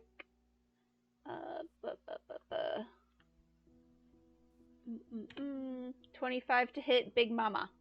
That'll do it. 29 damage. Alrighty. So Constance just kind of smacks the snake, and you can tell this Cobra Queen starting to bear signs of injury from this conflict, but for some reason, she isn't giving you up yet, and it's her turn, and it's nom nom munch time on Soren. Soren, that is going to be a 23 to hit. Yeah, I hit. All right. 6 points of damage as her fangs bury into your shoulder. Okay. And that's her turn. Still kicking. Okay. All right, Oleander, your turn. Yeah, I make a save, but also my just ripped free skeletons are still up. Yes. And it was an 18 versus AC against the Cobra Queen. Yes. All right. I had 1, 2, 3, 4, 5, 6 out of 7 hits, and 2 were crits. Yeah, that'll kill it. Yeah, that's a total of 40 damage. Yeah, that'll kill it. That was my just skeletons, enough. but I think just sort of descend on it. Oh yeah, they just kind of like and there's just Cobra skeleton left. After your skellies are done, they're just kind of smacking their lips. I do fail my death save for what it's worth. All right, yeah, combat's still going on, so that does matter. So the queen is dead. Soren, you feel quite literally a very heavy weight lifted off your chest as the Cobra Queen goes limp. You still have some Slithian archers here, but they're gonna kind of turn tail and retreat back, and they're gonna shoot while they run back towards the entrance to the warden's lodge. Constance, that's going to be a 19 versus AC. No. Crit? Yeah. So Constance, you will get stuck with a special arrow that kind of sticks you to the ground, and you will take dice, baby. 17 points of damage as the arrow rips through you. And with that, we're at the top of the order. The escalation die is ticked up to 3. Izara, it is your turn. You've got a clear path to the entrance of the Warden's Lodge if you would like to try and get in. I'm going to heal Oleander. Okay. And summon more stars. All right. Oleander, you are healed with the Astral Star's light. I don't remember the rules. And then I will caution. I don't want to enter yet, but I want to get closer and see if I can peer inside. Is the door open? The door is open. You do have the 2 archer dudes here, but you can get up here, look in, and oh shit, wrong thing. That's what you see inside. Oh, you see more little swarmlings, more archers, and is that a Medusa? Fuck. Okay, I hide behind the door frame. So, Okay. Izara, what you see is you see another swarm of broodlings before you, and at the head of the table, an elegant woman covered in scales instead of flesh. Instead of flowing locks of hair, there are venomous hissing snakes. And she's gazing at this person who looks about rapidly as he's turning into a stone statue, giving out one last desperate call for help. Okay, I hate it. But that's all I can do. I think I'm just hiding out of sight. All right. Well, at least of the Medusa, you still have these 2 archer boys out here. They can see me, but yeah. Do note there is an innocent bystander inside the Warden's Lodge for those isn't planning he to. stoned now? He'll be fine. He's not stoned yet. Oh. Zara's Soren. morals have really I deteriorated thought he was already fast. stoned. He is turning Can't into save him, stone. y'all. Burn it down. Soren, it is I'd your crash that turn. Okay, I'm gonna shoot one of the Archies. Yeah, sure, go for it. I will get these skeletons out of my way. I will move up to near Zara, and while I'm running up, I will shoot. And that's a 27 to hit, 26 to hit. Yeah, that'll hit. And then I switch my damage to you. 9 plus 5, 13 points of damage. Archer If goes that's not down. math, 12 points of damage. And then with my natural odd roll, or natural 11 plus, I am gonna freaking heal myself. So yeah, that's my turn. Soren shoots someone with his gun and takes him down. Wait, He's what? getting better. He spent a year with that thing, all right? Constance, it is your turn. You're stuck. Oh, how do I get unstuck? Hard save. 16 plus. Okay. 16 on the nose. Constance, you are free and can act next turn. Yay. Oleander, it is your turn. Okay. You're no but longer we're still- dying. No, I got healed by Azara. Yeah, I said you're no longer dying. Oh, sorry. Okay, we don't have any enemies out here left, really, though, right? The other archers are like retreating. There's only like one of them left.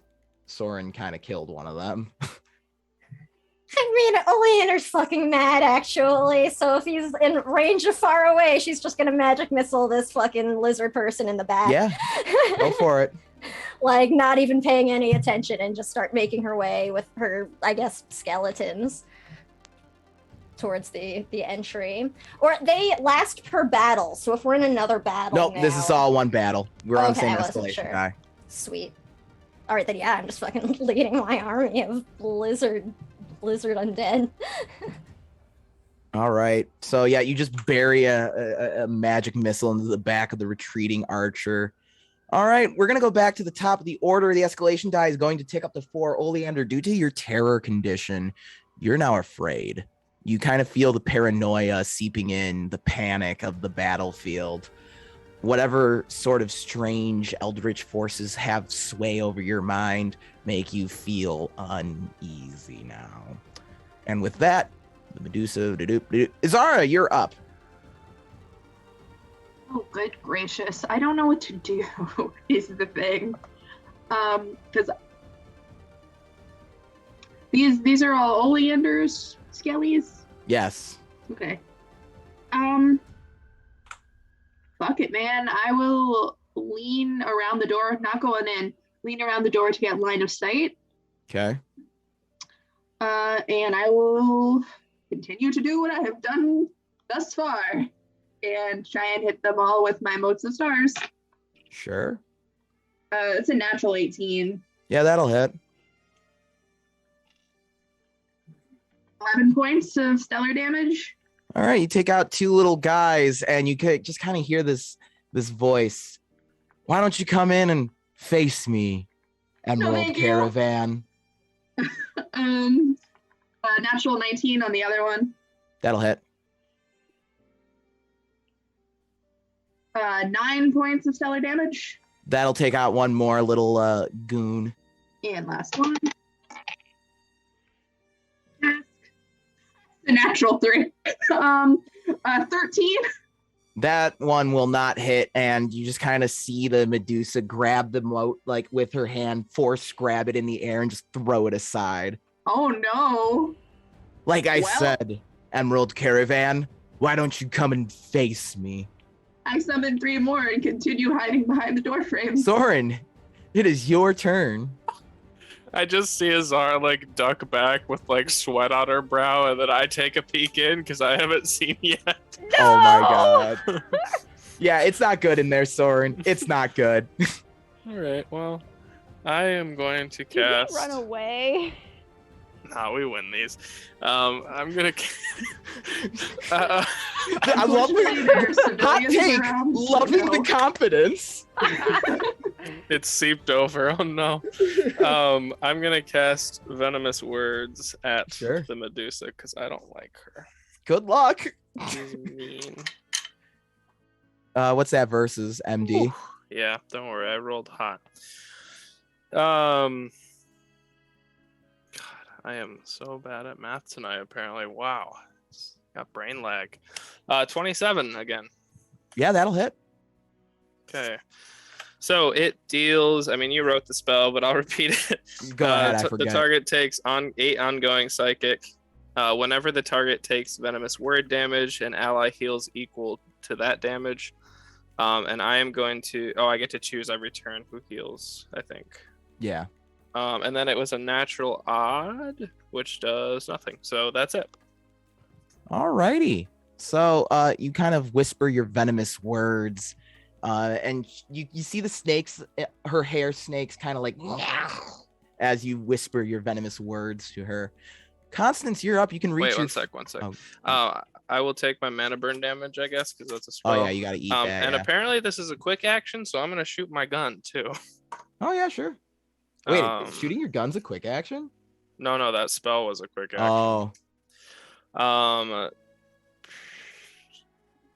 22 to hit. AC? Yeah, her. Yeah. That'll just hit. Okay.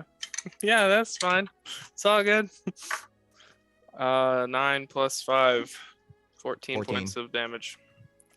So you And shoot I will end my turn.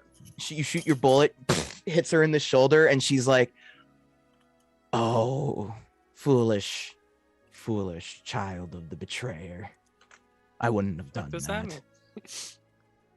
Come again. All right, I'll just Constance. peek back around. Well, I did it, so come on out. Constance, it is your turn. You can bust in there if you so desire. Yeah, I'll bust in. Constance just kicks the door down, ready to whoop ass. The door was already open! And then when Constance comes in, the Medusa, finally, one of you feels worthy enough to challenge me. And as you bust in, she draws a sword. I'm gonna smite your ass! You're gonna have to get through the waves of minions first. Yeah, well, I'm gonna start just hacking through them, Alex. Go for it. Alex? I 11 to hit. Yeah, unfortunately, Constance runs in with confidence and then whiffs, and the Medusa just chuckles maniacally at watching you whiff. Such a mood. Oleander, it is your turn. It does not look like things are going well. They feel like they are, but I don't know. I don't know how things are going for the Emerald Caravan right now. Unclear. Yeah, unclear. But she is struck by fear, so she's certainly feeling very concerned, at least. Ask again later. Right? Made in Taiwan. Yes, I love that show so goddamn much. So I'm just gonna sort of, I guess, also peek through the door to see what everybody's freaking out about and see what's going on. And I'm gonna direct my skeletons in and have them, I guess, start kind of wrecking some shit.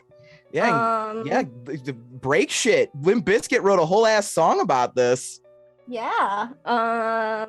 I guess it's probably easier if I just have them sort of clumped together and target like one mob, right? Because these are two different the mobs mobs. have the same stats except for they're the same.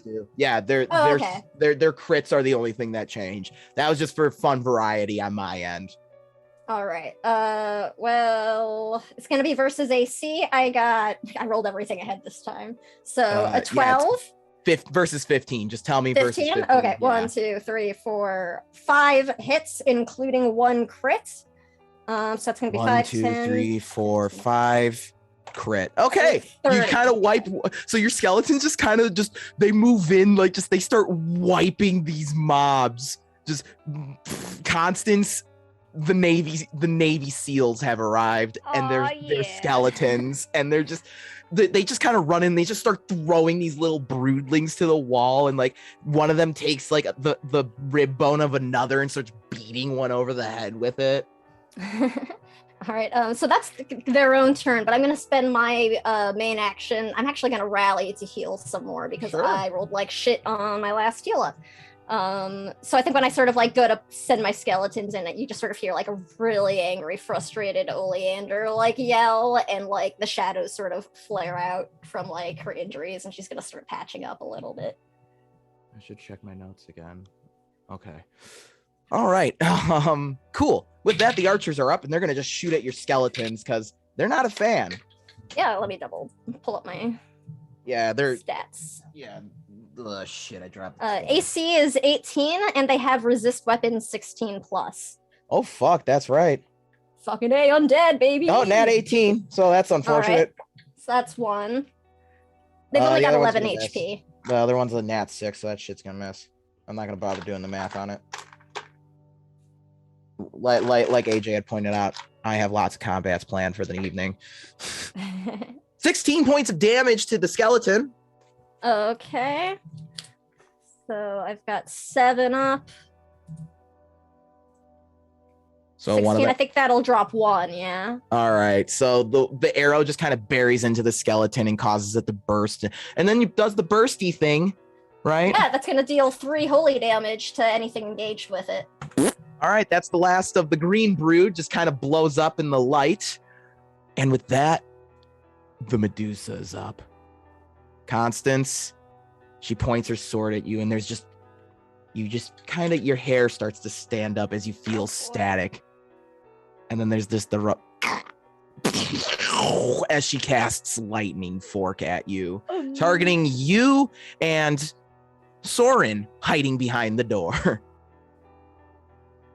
And this is going to be 23 versus PD. Yeah? You both take 30 sir. points of lightning damage. Okay. Soren's dead. I have 1 HP. I'm out. All right. And with that, she just kind of cackles to herself. Like I said, I'm not to be trifled with, Caravan. I'm not dead yet! Quick question. Yeah. Does that resource management thing still apply now? The what? Resource management? Or Yeah, have it we still made applies. it? Is this it? Is this where the resources are supposed to be used? This is where the attrition happens. All right, the purple boys, they're going to run in. As many of them are going to surround Constance as they can, which is 4 of them. Hell then yeah. 2 of them are going to surround Skellies. We'll attack Skellies first. Oh, shit. Go away, I'm ready. window. All right, Skellies. 14 and a 7 to hit Skellies. I'm going to guess nah. No. Constance, Unless- 22 and 21. Absolutely. Both of them hit. 4 points of damage. I'm dead. So Calm Constance down. coasts down, and the Medusa strides through the crowd and just kind of faces the remaining standing members of the caravan. My notes, there they are. The snakes in her hair hiss away at you, chomping at the bit. She points the fine rapier sword, snakes coiling around it, like still sparking with electricity. She gathers herself as her eyes glow intensely. I see how you gave him such a hard time now. We can't spoil all the fun here. There's still much work to be done, but I'm certain we will be seeing each other again. And she snaps her fingers, and with a spark, a gateway rips open with a crackle of lightning. She strides towards the portal, turning to you before the gateway closes. Do try and keep up, Emerald Caravan. I'm sure I'll be seeing you in Tuft Hollow. And she steps into the portal, and it closes.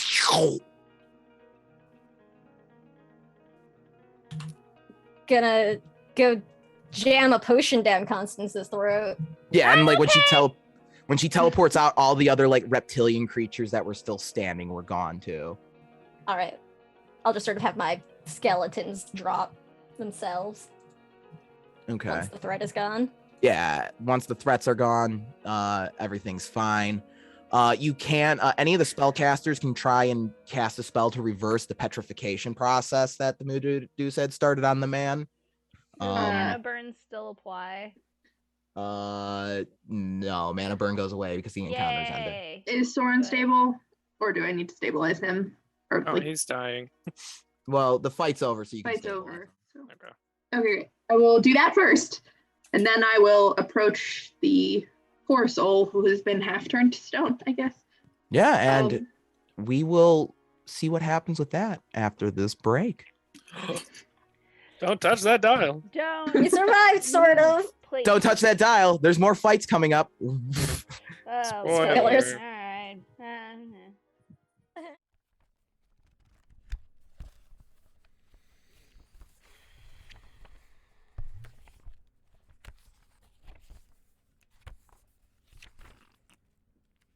Welcome. You find yourselves in the town tavern. Through the typical calm pierces an unfamiliar voice. It sings news of a nefarious power. A bard, to herald a call to all who would answer. Seek out this villainy and destroy it. To succeed is to achieve everlasting glory and riches beyond imagining. To fail is to lose everything. Will you answer the call? Fuck it.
Welcome. You find yourselves in the town tavern. Through the typical calm pierces an unfamiliar voice. It sings news of a nefarious power. A bard to herald a call to all who would answer. Seek out this villainy and destroy it. To succeed is to achieve everlasting glory and riches beyond imagining. To fail is to lose everything.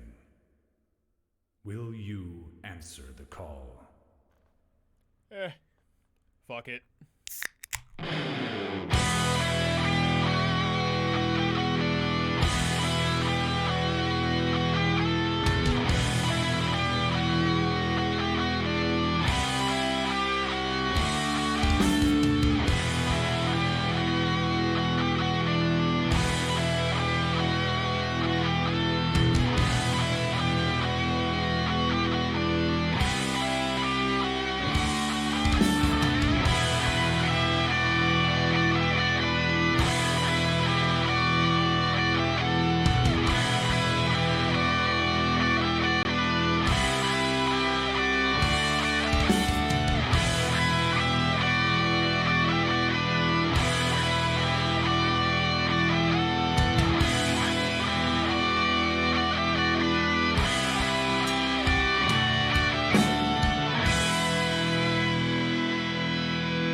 Through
Welcome. You find yourselves in the town tavern. Through the typical calm pierces an unfamiliar voice. It sings news of a nefarious power. A bard to herald a call to all who would answer. Seek out this villainy and destroy it. To succeed is to achieve everlasting glory and riches beyond imagining. To fail is to lose everything. Will you answer the call? Fuck it.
party, so we should also shout out the Will do. fundraiser again.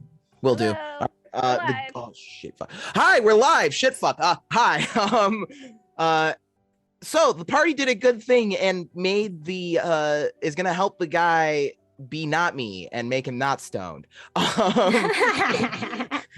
Amazing. We fought a Welcome. bunch of snake people. We fought snake people. We survived a Medusa, kind of.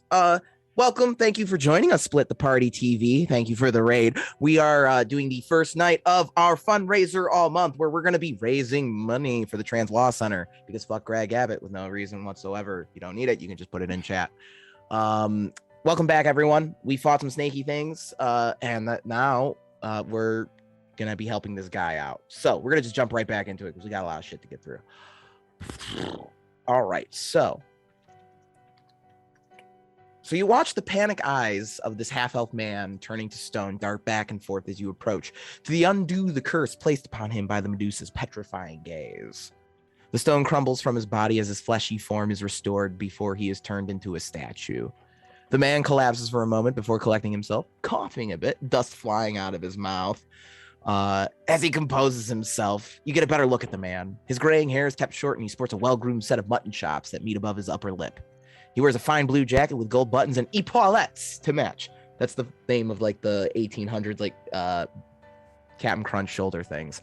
2 flintlock pistols are tucked into the leather belt he wears on his waist. He stretches out a hand to greet you. Terrence Crabtree, Warden of Redtooth. Looks like you got here just in time, and frankly, I owe you my hide.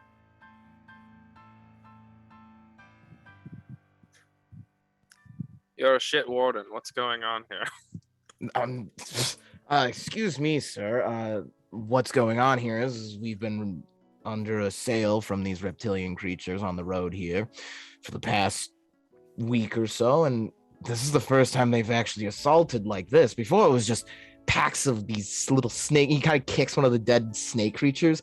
Packs of these things. Just the Rangers can handle these, but this was a much more intentional attack, and the Medusa explains a lot. Apologies for my companion. Clearly, he got hit on the head very hard during that last combat. I'm sure you are doing the best you can to protect your people. As I walk by, I hit Soren in the foot with my cane. He dies. We're here representing Lady Cat in a way. So Lander's "Are you fucking kidding me?" Right Yeah, now? he knows. He knows. It's okay. I understand the heat of the battle and all that, and that Medusa, quite nasty. But yeah, you said this was the first time you have seen a Medusa involved in these attacks? Medusa hasn't been seen in these woods since the Sunless era, so very concerning. It was quite concerning. She seems to recognize our names as well. Well, I mean, if you're making friends with a Medusa, I don't want to know who he's dating. Points at Soren. It was not in a friendly manner, I assure you. I could tell. Lady Steele did send the wire, but so I knew you'd be arriving. This Medusa really ties things together now. I mean, as I'd said, the caravans were being harassed by some of the creatures, but this assault here was very tactful. There's a lot of tactics to it, much more thought than just mindless animals. Did she take anything? Yeah. Not from us, but I just dispatched some rangers towards Tuft Hollow. Just today, a halfling came into town requesting some aid with their own snake problems there, and perhaps there's some hinky shit they want there. You mentioned Tuft Hollow. Yeah, she did. How far is Tuft Hollow from here? I don't imagine if they are teleporting around we can possibly beat them. Well, that depends. How do you plan on getting there? If you're going to be hoofing it, it's going to be a bit. But according to the message I received from Lady Steele, it sounds like you've secured some quick transport. Relatively quick, yeah. Travel by air at least. Oh, by air, you've just got a few more hours. You got a few hours going in the westerly direction. Don't know if that will be quick enough to get to Tuft Hollow if they are able to get there instantaneously, but... Well, hopefully Go ahead. Oh, no, please. Well, hopefully Tuft Hollow Skyguard can handle whatever they throw at them initially. I've seen the halflings fight, the tough little buggers. It's really a question of how much they can contain the mess. And you're not sure what they are after? They did not... I mean, she certainly seemed to have a beef with you, but as they've ordered, I suppose that makes sense. Her attack on here could have been many things. Simple diversion from any other major assault if she's teleporting around. We maintain order here in the forest. Disorder in the forest helps her goals, perhaps. I wish I could know for certain. But the halflings at Tuft Hollow seem very concerned with some of the objects they have there. Oh, like things Manner of objects. Yeah. Well, I'm not one who buys into these things, but if you listen to any of those stories about Martin, he stayed there forever ago and left behind a few trinkets, supposedly. Allegedly. Interesting. Well, I suppose we should get to move on if we want to try to get there before they can do much damage. I mean, unless you need more assistance here. And now that the assault's over, thanks to your help here, I'll be sure to send Lady Cat my highest regards. You are quite an elite fighting force, and frankly, I'm a bit jealous I don't have the Emerald Caravan serving my wardens. But we'll be okay. You are very kind, and we appreciate such kind words. I like shoot Soren to look like, see, be nice. No. Your help is greatly appreciated, and I'm sure Lady Steele will not be forgetting it anytime soon. Dankeschön. We must hurry then, if nobody else needs anything in the town before we move on, but I am quite worried to get to Tuft Hollow now. I would make haste. I would not delay your journey if you can. Yeah. Well, stay safe as you can. And Godspeed to you. Which one? Sorry. Yes. Whichever you find yourself praying to. We're going to go normal speed, aren't we? And I'll just walk out. So, go ahead. No, it's nonsense. Go ahead. Oh. So you make your exit from the Game Warden's Lodge, unless you have anything else you want to do there. But it sounds like we're going to be hoofing it to the ship. So. All right. With a much clearer... count any time of this as a rest to heal some more? Yeah, after I do my narrative, just let me do my prosy bullshit. All right. I wasn't sure, Yeah. Let me do my prosy Tolkien bullshit, and we'll get there. So you have a much clearer objective to get to the bottom of what's going on, and it looks like that answer is in Tuft Hollow. You push past the door back into what was just previously your battlefield, where rangers rush to tend to them.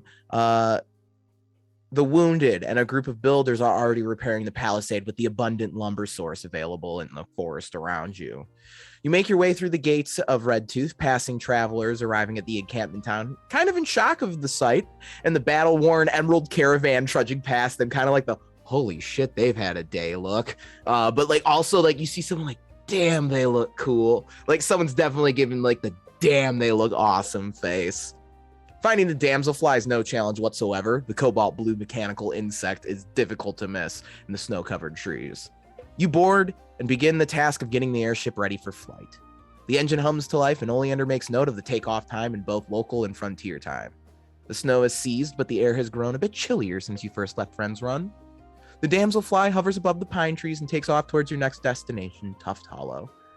So you got like a couple more hours. So yeah, you can recover up if you want here. It's not gonna be regaining your dailies and all that stuff, but you can get hit points back. Yeah, I'm doing that. I'm spending a bunch. I'm not quite up to full, but all right. No, Oleander was limping around, not looking great. Meta note: I did roll to recharge venomous words and it failed, so I do not have it. No worries, you got it.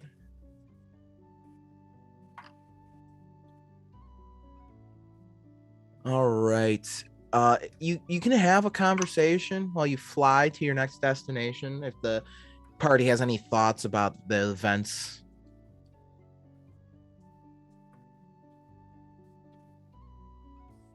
have any of you been to Tough Hollow before? Good question. I don't think so. Alex? I haven't been much of anywhere. Probably not, Azara. No, like we never came here on our travels before, right? No, unless Okay, you had then came definitely here not, before no. unless you came here before the campaign, you have not been there. Then no. Nope.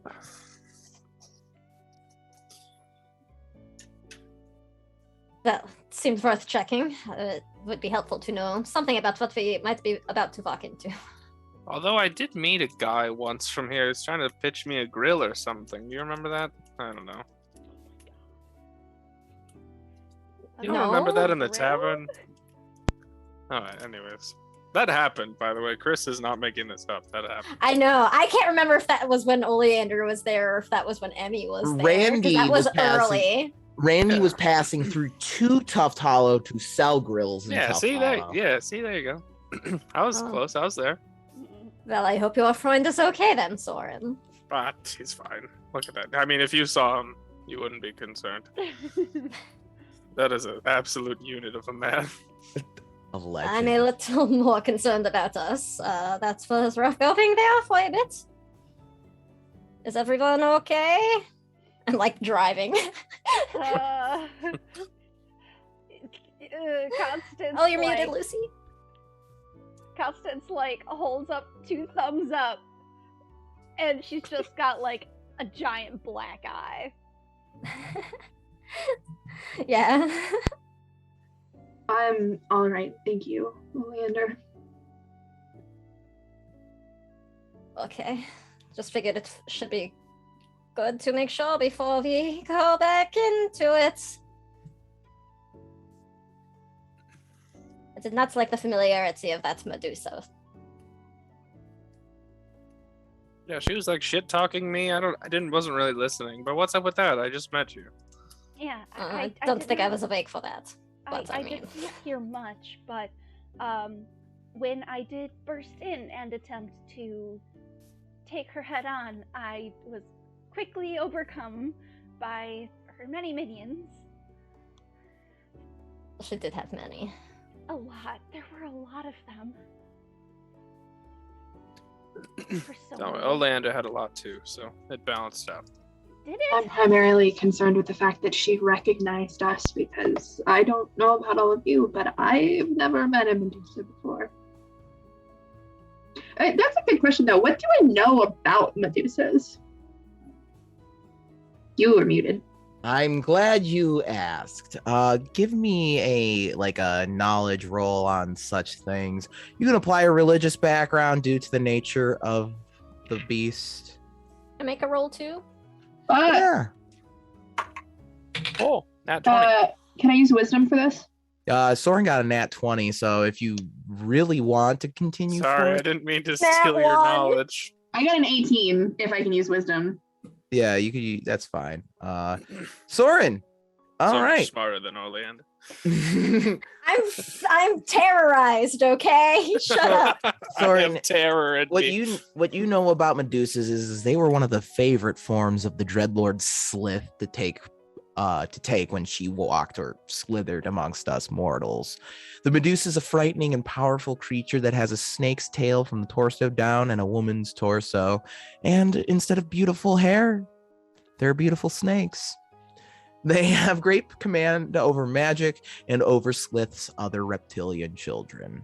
They have a supernatural power over these creatures, exerting such a control over snakes that they sometimes outright just obey them. Uncommonly known as the Medusa's ability to shapeshift, similar to many other Dreadkid. Thanks, Lycus. A Medusa may take on a humanoid form, appearing often as a beautiful woman. She may also take on a form of a serpent herself or a hybrid of a human and her natural form. Common to other creatures of the Dreadlords that are not tieflings, Medusas are not born, but are rather a corruption of mortal folk. It involves weird magic rituals, and there's only ever been one group to produce natural-born Medusas, and that is House de Runes. During the sunless era, Slith was slain Damn by it. Absinthe Morrigan, who absorbed her power and took on the form of the matriarch. Now the Medusa is affiliated with her house in the House des Runes. Amongst followers of the Raven Queen, the Medusa form is viewed as a great blessing and is seen as their queen smiling upon them. Medusas are formidable foes with their great command over magic. Many master all manner of arcane skills, along with other skills such as archery or swordcraft. Medusa's true danger lies in its ability to petrify its foes with its gaze, turning them to stone. Well, Azara, it looks like we're running into another one of your relatives, and I will relay the rest.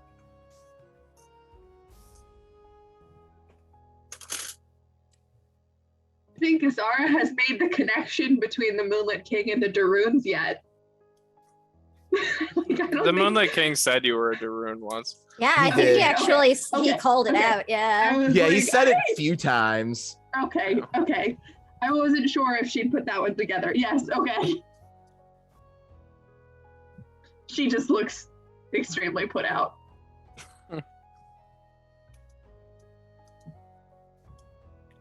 That's It was probably awkward, how she right? knows who we are then. Because of the Moonlit King, or just because of who she is? That's my guess.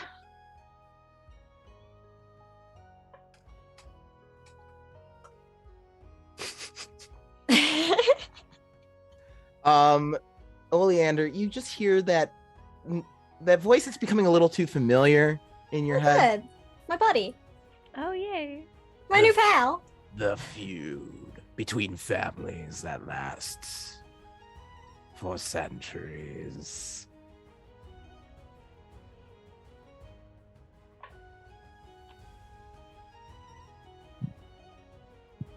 I feel like Oleander's not really used to hearing voices in her head just yet, and like Nope. even while she's flying, she like kind of looks around for a minute and then was like, "Oh shit!" and like screams. Shame that the one party member who's used to having a presence in his head is fucking dead, huh? Too bad. Oops. So anyway, after traversing the air above the forest canopy for a couple of hours, you see the great arch tree of Tuft Hollow rising out of the forest below. As the damselfly approaches, you look out the window and notice halflings atop large, fluffy white gigabats flanking the airship. The well-bundled halflings look toward your airship, begoggled faces staring at you as they give hand signals to gesture that they will be aiding you in your landing effort here. Even with its highly advanced landing legs, navigating the damselfly through the maze of branches and limbs of the mighty arch tree would prove too hazardous, and is a task only an animal native to such an environment would be able to navigate, such as the day gliders, the Tuft Hollow Skyguard, that guide you to land on the forest floor ride on. As you exit the damselfly, you're greeted by the brave halfling day glider riders wearing leather coats. Their goggles now rest comfortably on their foreheads, strapped atop the leather pilot hats adorning their heads. They give you a strong and proud greeting, raising a hand to salute a fellow aviator. Mighty fine flying there, pilot. Warden Crabtree wired us about your impending arrival. Captain Bill B. Johnson, commander of the Tuft Hollow Skyguard, at your service. Happy to have some backup from Ren's Run out here, finally. Constance of Eternal Trust of Eternal Trust. Pleasure to make your acquaintance there, cadet. And just sticks out the hand. Yes, sir! We are glad to have made it here. Has there been any issues just yet? We faced off against a bunch of snake creatures, but you'll be comfortable to know that we have contained their infestation to the 6th bow of the city. And I've got us pulled over onto the snake, onto the Tuft Hollow map here. How long ago was this attack begun? It was just a few hours ago, but we were able to manage it. But oh boy, will Chief Gary be happy that we got some backup from Ren's Run, that's for sure. Well, we are more than glad to do what we can to assist. Perhaps you should lead the way, or is there someone else who could escort us to where we might assist? Oh, I will gladly escort you to the mayor's, the town hall. Yes, sir. Oh, very well. You don't. And then, whatever. Just like, oh, Constance, you don't.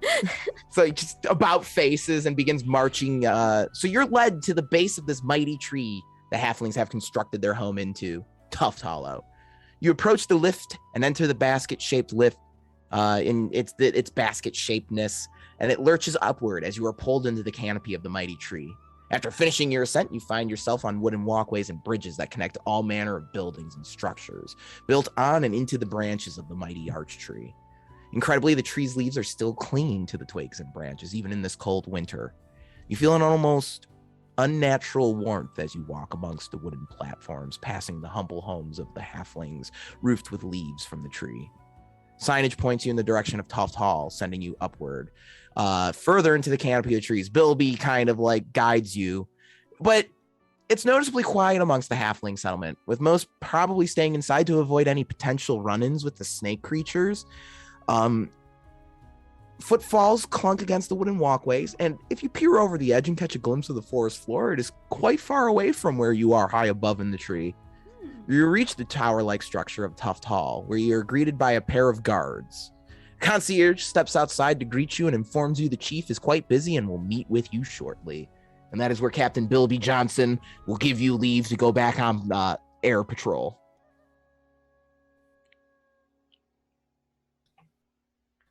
So we're just like left to wait, pretty much, right? Yeah, and like there's like one other halfling, rather bookish-looking halfling, sitting outside waiting as well. Bookish halfling. This is of great import. Do you know a man named Randy? Is he okay? So this halfling woman that you're talking to wears she wears a white shirt and a red skirt. She has dark skin, and the dark skin of her neck is interrupted by a fluffy feathered feline creature that resembles something of a cross between a griffin and a house cat. The woman's hair is a gradient of an auburn brown that grows into a bright red, and she's got these big circular glasses that she looks at you. Randy Swiftfoot, you mean that grill salesman who passed through here? That's the one, the very same. Yeah, he was a nice enough guy, I suppose. He really enjoyed the local zoo. Oof. And he's fine, as far as you know? Yeah, I think so. He went back to his home in Acorn. Oof. Thank goodness. Dr. Pothos Bristlebug at your service. Soren Silverthorn, I owe you a great debt. What for? Just telling me Randy's okay. It was like a bit I was doing. All right, I'm Silver. Someone can give me like a nature type knowledge biology check on the little critter wrapped around her shoulder. Yeah, I'll do that. Alright, I'm gonna... So, an intelligence check. Can I use my magical anime paladin towards that? How so? Please explain. I have... Animal companion! I have knowledge about, yes, animal companions because of my magical anime-ness. All right. Cool. 10. All right. 21. Constance, you haven't left Eternal Trust. You don't really know what this it's adorable, but you don't know what it is. The round white rings around the eyes give it a unique appearance. Its front legs resemble hawk talons and has all the telltale signs of a baby griffin sans a beak. Go! All right. Oleander and Azara. Azara, you probably read about these in old fairy tale, your old heroes' tales. Oleander, you work at a university. The round white rings around the eyes give it a unique appearance, blah, blah, blah. This creature is a gorfin, a creature biologists consider a distant relative of the far more majestic griffin. Gorfins are very intelligent and make excellent companions and familiars. Gorfin size depends on the specific species of the gorfin. There is a wiki page for gorfins, yes. Amazing. I want one. Give me a baby. That's my next character's animal companion, calling it now. I want a baby, please. And so I want to see the baby. Dr. Pothos continues, and she's just kind of like, yeah, well, glad to let you know that your friend, Mr. Swiftfoot, is safe. But unfortunately, I think if we're going to get to meet with the mayor, I don't know if it's going to be happening today. Oh, why not? Well, I've been waiting for a few hours now. I mean, I'm the local zoologist. I figured I could offer some expertise onto what's going on with these creatures. Hmm. But you've been waiting a few hours, even since everything has happened. The mayor has not come out. No, he has not. And I came to City Hall before when we were having problems with the reptiles when it was just the mine before today, offering my assistance, but too busy to see old Dr. Bristlebug. Thinking I just want something to do with funding for the zoo, I guess. Well, that doesn't sound quite right. Not when the town was just attacked. Well, Chief Gary, how do we put this nicely? He prefers the fun side of his job. Let's put it that way. What is the fun side? Well, you'll probably find him down at the Tipsy Tower Tavern instead of tending to gestures at the mess that is the town right now. Honestly, it's mainly been Captain Bilby that's been on top of everything. So you're saying we might be waiting here for somebody who's too busy getting shite-faced down at the tavern? Look, that's what I'm saying. Wait. Yes, I am saying that, but yeah, you are saying that. Okay, yeah. I think we need to make a detour then, everyone. Oh, wait. Whoa. First of all, are you the Emerald Caravan? Yeah, we've been sent here by Lady Steele. See, I thought I saw your picture in the newspaper. You're the ones who helped out in Shiverdelve, right? Oh. Yes? We tried our best. Sounds like Lady Cat's sending in the top doggerinos then to help us out here. Well, do you have any doggerinos at the zoo? Oh, we've got all kinds of animals down at the zoo, but the reptiles have been a bit agitated since the attack started, so zoo's closed right now. It's understandable. For the Emerald Caravan, is the zoo closed? Tell you what, we take care of this little problem. I'll give you a private tour and everything. I'm in. And then she kind of like looks at Soren, and for you, sir, I'll give you a private tour of the zoo anytime. All right, see? I like it here. We should go find the mayor. I just like roll my eyes and keep like it's a waste of time. Honestly, you go talk to him, and when you find out how useless he is, why don't you come down to the laboratory and we'll start cooking up a real solution. I do like laboratories. Why, Constance? Oh, they're interesting, full of so much science. I'm honestly not sure if I've ever been in a proper laboratory before. Like, my father had an alchemy studio. It's kind of like that, but I've got a few more terrariums. Let's just put it that way. Why don't you go talk to Chief Gary? I'll be at the laboratory. I really wouldn't waste too much time. The sooner we get this snake problem handled, the better off Tuft Hollow will be.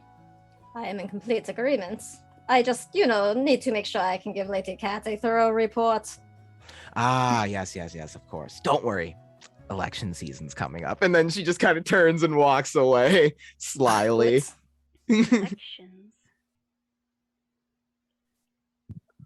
All right, That's good to know. I'll be honest, I can't really respect a city that has their chief, his name is Gary, so that's just kind of brutal, right? What is wrong with the name Gary? It's just so, I don't know. What is it is so I don't know mean?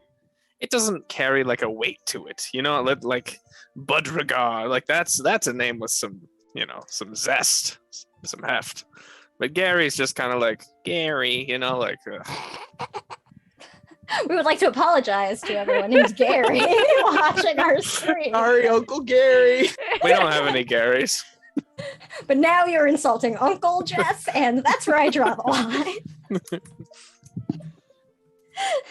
Let's go talk to Gary, I guess. We're going to see Gary.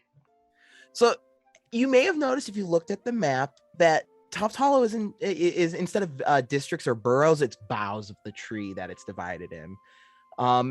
those of you who traveled to traditional halfling tree cities, you know that each city is divided into 7 bows. The 7th bow isn't the physical location, but I want to say they call it an illusion. It's really just a drug trip if you want to just get down to it. You eat some flower petals, drink a potion, and you trip out and talk to the shaman. It's a drug trip. They use it for destiny shit. Astral star practitioners around here, so Azari, you'll blend in just perfectly fine. You make your way from the 2nd bow. It's not a very long walk across walkways and rope bridges to reach the Tipsy Tower Tavern. It kind of just stretches up further into the tree's branches, and you can enter the tavern whenever you're ready.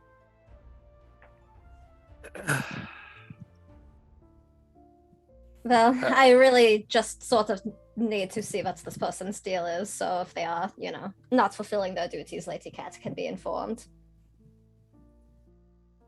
All right. If there's no opposition, you open you make your way into taverns. Not very crowded considering the recent events. Mainly it's sky guards drinking, waiting for their next shift coming up. The tavern owner, this rather scruffy looking gnome orc, a Nork if you will, is behind the counter, and he's pouring drinks for the various Skyguard patrons. There is one other halfling patron with the hood up, just kind of nursing a mug of ale. Oleander, you could probably assume the dude who's alone is probably the mayor.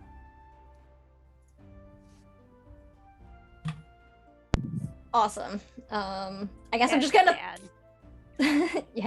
stride right on over. What was the mayor's name again? Gary. I know Gary. Did we get a last name? No, you did not. No one gave you a last name. Chief Gary. Bucket Gary. Maybe his last name is also Gary. I don't know. You can ask. Ooh. Rizara is going to loom menacingly. All right, you are looming menacingly. Yeah, I think Oleander's just sort of like, she's pulling together her noble face to just sort of steamroll her way towards this guy and just be like, Herr Gary, I am Oleander Morgenstern. Lady Cat Steele has sent us to check on the city. I understand you have something of a situation on hand. A situation? Yeah, a situation. Yeah, I got a situation right here. And he just flips you off. Oh, is there something wrong with your finger? Yeah, it's a bird. Gary, I would like to say that is not a bird. That is a finger. Soren will just sit down across from him. Gary, I had you all wrong. I apologize. I think we must help this man. He thinks his finger is a bird. No, I think this man is beyond any help, frankly. This whole village is beyond any help. Snakes everywhere, man. I have a feeling this village was beyond help the moment they elected you. Yeah, things were going pretty great until snakes happened. And your response to this, to your town being in trouble, was to come to the tavern and get sloshed? Yup. You're bad at your job. Laughing. Am I missing a joke? Look, No. the pressure's too much, man.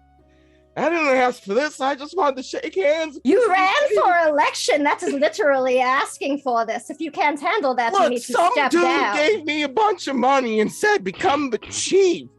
And I said, Ooh. okay. What dude? I I just love remember Oleander he's got a- saying dude. What dude? What dude? What dude? What dude? A big fucker. Yeah, he came in a few months ago. Was his name Randy? Randy? Oh, I love that guy, but no, it wasn't Randy. Me too. A little more detail, please. Big ugly fucker. A fine dress, though. Where was he from? I don't remember where he was from, but he had a big business and he gave me a bunch of money and said, be mayor and do what I tell you. And I said, fuck yeah, dude. Did you get a name? Zebra. Zebra. Should we have it? Zebra was his name, I think. Zebra, yeah. Yeah, Jeffrey Zebra. That's him. Big ugly fucker, but man, is he loaded.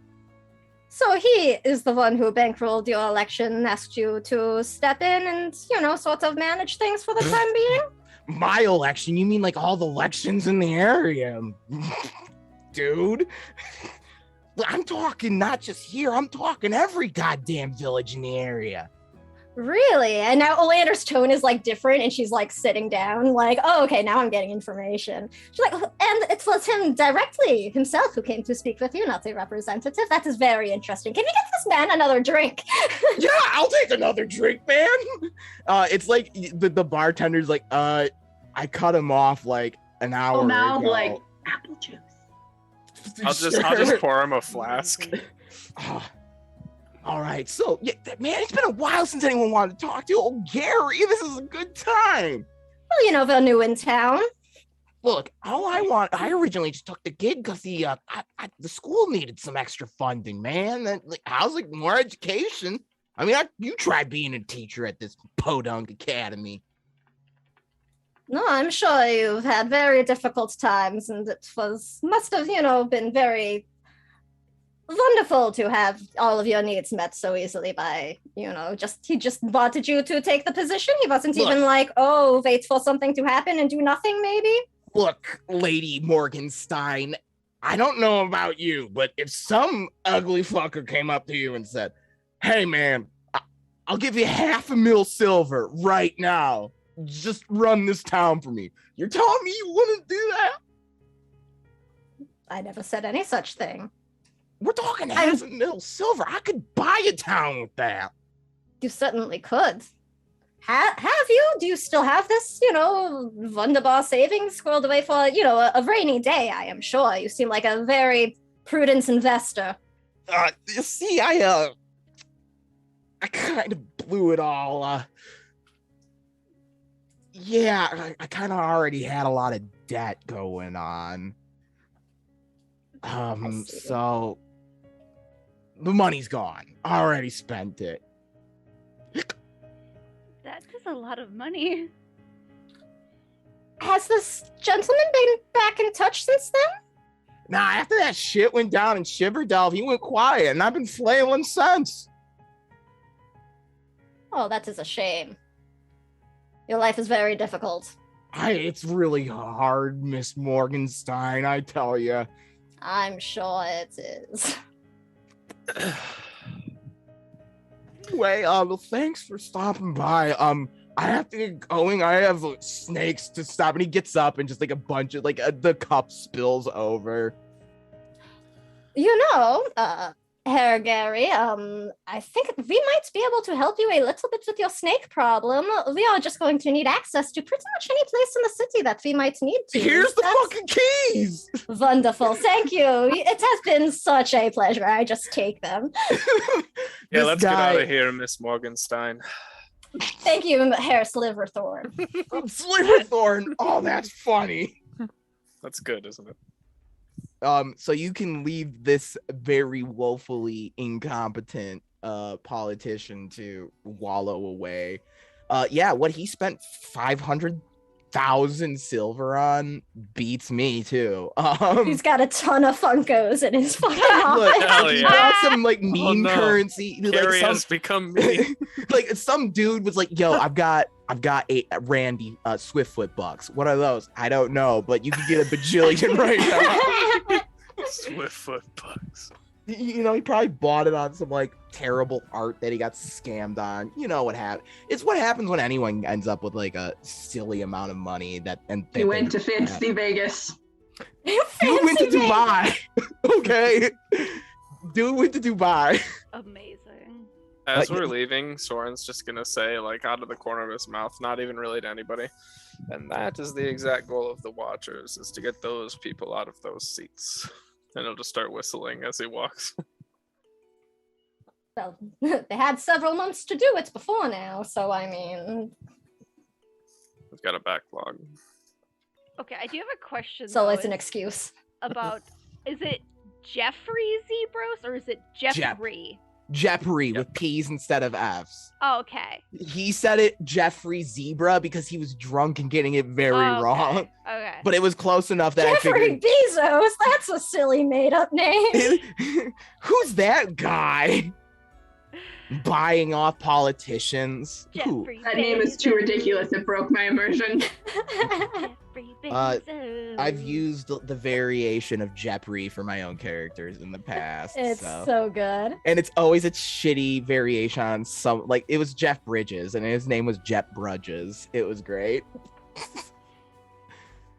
Anyway, is there anything else you want to do in the tavern? Get yourself a drink after that terrible encounter?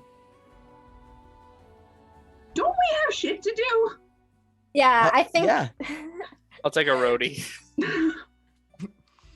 Well, I feel like our next step should be either to go visit our new friend at the lab, or perhaps go and search this man's office for anything linking him to Zebros before I anyone say can the clean up. office first and then to the lab.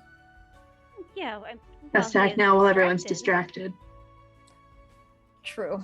I'm just hesitant. Wait, to I do the waste like, too much hey, time. Jinx point with Constance. You want me a tea? Fantasy Coke? So how would you plan on getting into his office? Since, Oh, he gave us the fucking keys. true facts. So yeah.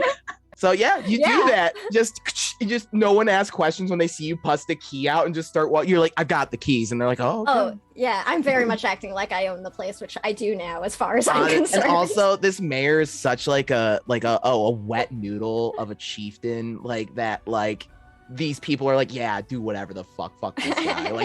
Like while you were having that conversation with him in the tavern, the Sky Guard were obviously very pissed off at him. Like, so Makes sense. dude's public approval ratings just tanked right now. I mean, honestly, that dude very nearly got, like, Oleander magic missiled in the face, and then she would have stolen his keys. But, this worked out way better. So you make your way to his office, and fortunately, the mayor probably spent more time with his face in a bottle than, like, in a book. So finding what you need to find isn't very hard. And you do find a large bank note from the Zebros Amazing Courier Service deposited into Gary Whistlewind's account with the Hanging on to that. new Prospero Bank in Wren's Run. So also Oleander would know that the Prospero Bank has a history of doing shady fucking shit. They bankrolled the Biomancers. They got rid of their CEO and put a new guy in charge and then, rebranded. So it's not surprising that Shady Bank was used for shady business deal here. Right. Like, So, if you it's the Cat would be like, oh yeah, fuck this guy. That's I was gonna say. Yeah. I feel like Cat would be very interested in this. I'm gonna, like, say as much, like, oh, Lady Cat is going to love to see this. I heard bankrolled the Biomancers and was briefly launched back into a previous campaign. They did. That's where they got their money from. Someone I had don't think she'd be pleased to see that. Yeah, Oleander's absolutely saving that for evidence to bring back. But that seems to be the only, evidence or other useful information we find in the office, right? Yeah, I mean, everything else, like one of them is like a notepad, and there's the fucking, flip book, and like a little animated flip book, with like the ball bouncing across the page or whatever. This dude is very much a fuck off, This fucking guy. Yeah, he's a fuck off, doesn't do his job kind of politician. A true all of it's like work hero. Yeah, he's got like all the photos in the office are him at the tavern drinking with somebody. There, you do see a photo of him and Jeffrey in the office, like at a tavern together, clinking glasses. So, is there a date or anything? No date, but it does look like it was a bit ago. If Jeffrey's shown his face, it was pre-season 1 then. Okay. All right, that doesn't seem really enough to necessarily need to steal a photograph. It's circumstantial evidence that corroborates your story. Exactly. Might as well take it. I mean, and if you take the photo out, maybe it does have a date on the back. No date on the back. If there's a date, it would go to like the previous election-ish cycle. Okay. still handy. Fuck it, I'll take it. This guy's never even gonna fucking notice. This dude's your impression of him at the tavern, he's not gonna even remember what he left in his fucking office. Oh, absolutely. She was kind of banking on him not even remembering that we spoke.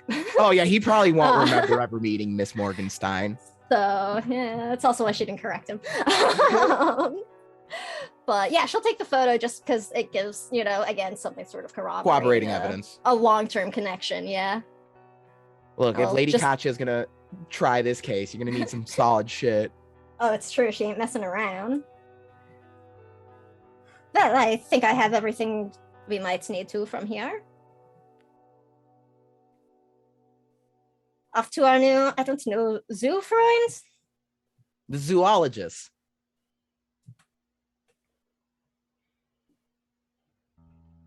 To the lab. To the laboratory. All right, so you make your way from 5 on the map. You make your way to the 5th bow at 14, the laboratory. So when you come to the laboratory, Pothos answers the door, and she's just kind of like, got that face like, so you can tell you're in a shit mood. So you talk to the mayor, huh? Unfortunately. Yeah, worthless guy. Don't know how he got elected. I didn't vote for him. Interesting. Well, I will certainly be informing Lady Cat of our conversation if it could pass for that. Well, that's good. Finally, somebody doing something around here. It's nice to see you here. Well, you should come in. Look, when I was going through the zoo earlier, I couldn't help but notice there was some strange substance. I got it upstairs in the lab. We're going to take a look. I got some quarantine reptiles up there. So if you got a snake problem, I suggest you avert your eyes. Well, thank you for the warning. All right. So let's see. So the laboratory itself is an interesting structure. You did notice giant wind sail flaps as you're entering. Various instruments turn atop various poles on the roof. She beckons you inside, welcomes you to the laboratory, and after she lets you in, you hear the shattering of glass come from upstairs. Her face turns to annoyance as she says, "Oh, sheesh. Looks like one of the animals upstairs got out of its terrarium. I'll go take care of that. Why don't you just kick your boots off?" No, maybe we should check that out with you. It's probably nothing. I'll go take care of it. Azara is very sure that if she goes alone, she's going to get killed by something. So, Constance will that's interlock fair. arms. All right, well, I feel better if we accompanied you. Okay, I just didn't want you to see the laboratory upstairs be a bit of a mess, Well, follow me. And she begins thunk, thunk, thunk. And as you're going up the stairs, she gives a panicked yelp and goes to turn around to run down the stairs quickly. A panicked Dr. Pothos calls out, reaches to you before a set of ethereal hands grab her and pull her up the stairs. No. As you spring to action, Oleander would instantly recognize these ghostly hands as the hands created from a mage hand spell. The spell the Oprix Academy founder crafted herself those centuries ago. That is not right. Those were arcane hands, mage hands. Why are we standing around here? And I just go sprinting up the stairs. I'm just like, because they're not supposed to do that. So I'm hobbling after you. So you hustle up the rest of the stairs after the captured halfling. As you turn the top of the stairs, you're greeted by a legion of these arcane hands just swirling around the room.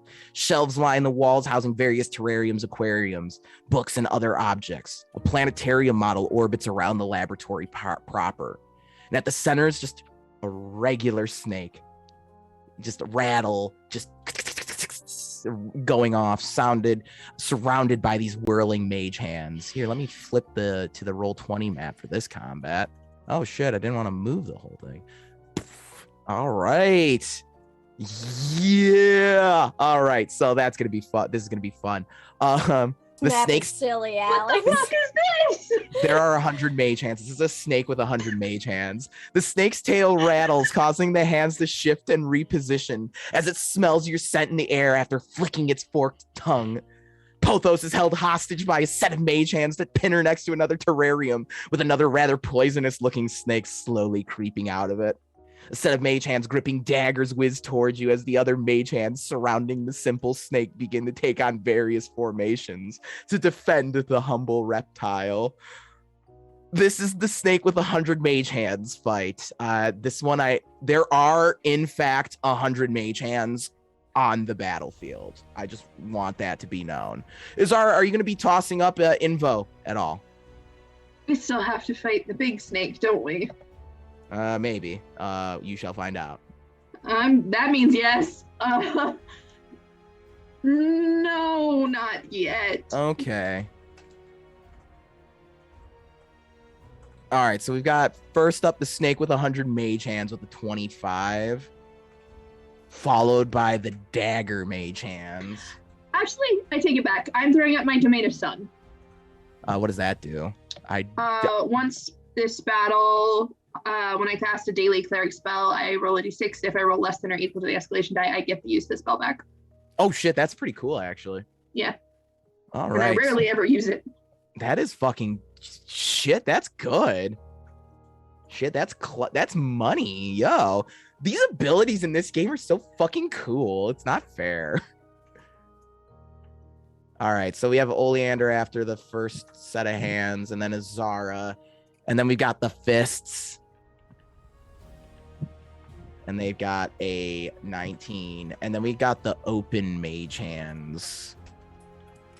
They are the turquoise ones, and they got a 18, and then we have Constance here who got a 17. We've got Soren who got a 17 as well. And then we've got the birds, as the chief has made us well acquainted with the birds with a 16. Some more open mage hands, the green boys with a 16. Oh, come on. 16. Mage hands. Finger guns. Green. I got a 12. Italian mage hands. Got a 10. Yes, that one's for you and your Italian Mamma cat mia. memes. All right. So the turn order is going to be, holy crap, it's a long turn order. My bad, people. Well, there are 100 hands. Yeah, don't worry. That's not gonna be that ridiculous. All right, so the snake with 100 mage hands will go first, followed by the dagger mage hands, then Oleander, then Azara, then fists, then open mage hands, Constance, Soren. Birds, open green hands, finger guns green, Italian mage hands, and the blue finger guns. Does that make sense to everyone? Sure. No, but we're Sure. here now. So. No. All right, so the snake with 100 mage hands is going to go first, I suppose. What did I miss? Baba Yaga in chat. What did I miss? Oh, Start no. high-fiving now. Start hiving. You'll get done eventually. That's all the snake wants. All right, so I'm gonna use my standard action to high five. all right, so Oleander, the snake stares at you, and the rattle tail starts going off, and there's some strange heebie-jeebie magic coming off this rattle tail.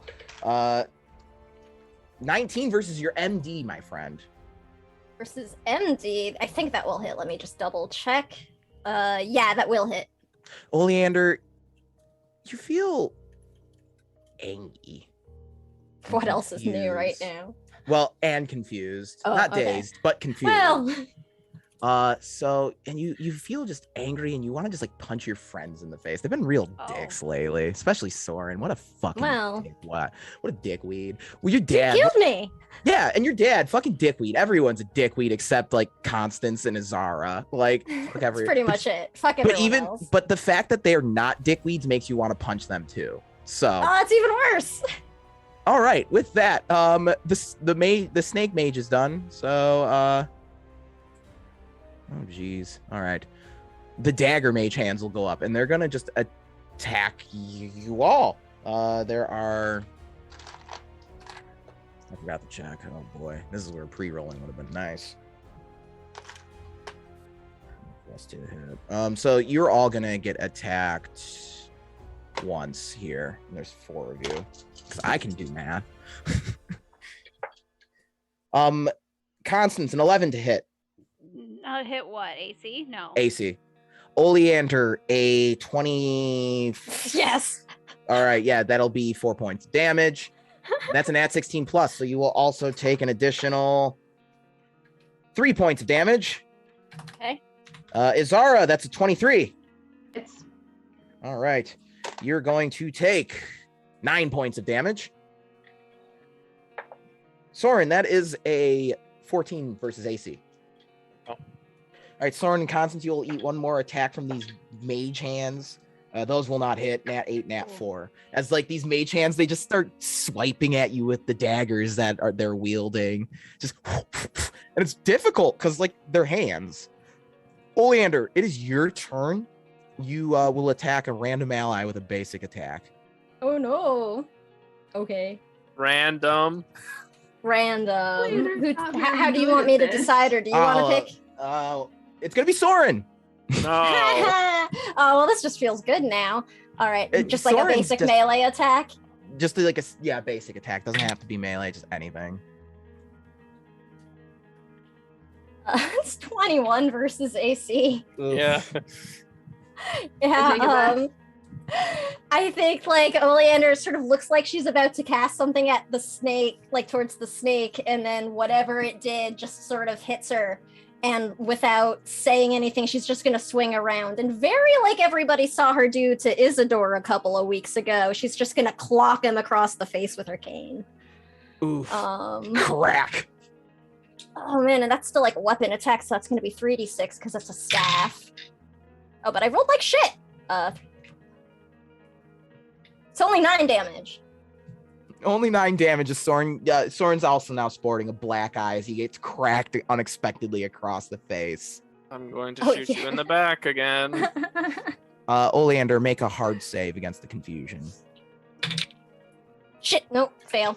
All right, you are still feeling the effects. Oleander, as the effects of this thing grow upon you, you kind of have an idea of what they are, but your confusion's making it hard to put the dots together.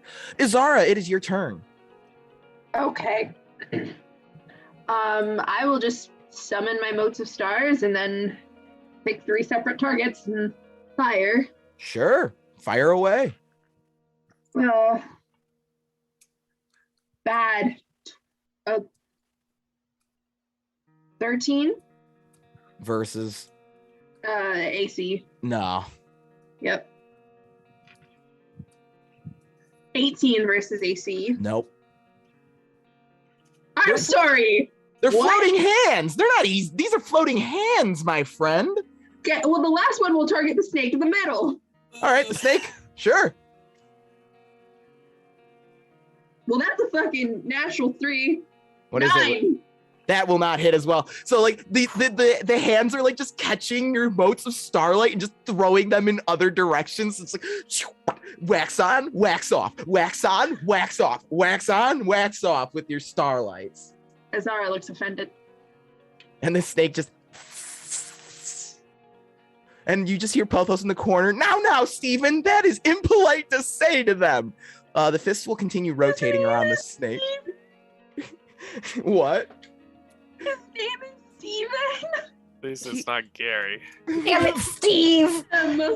The open mage hands are going to take their turn, and they're throwing globes at you. Like they're just throwing the giant globes in the laboratory at you. How many of them are there? Throw globe. Okay. Ooh, damn, that's mean. Okay. All right. So there are how many of you? Sorry, I should have did better math. 1, 2, 3, 4, 5, 6, 7, 8, 9, 10. All right.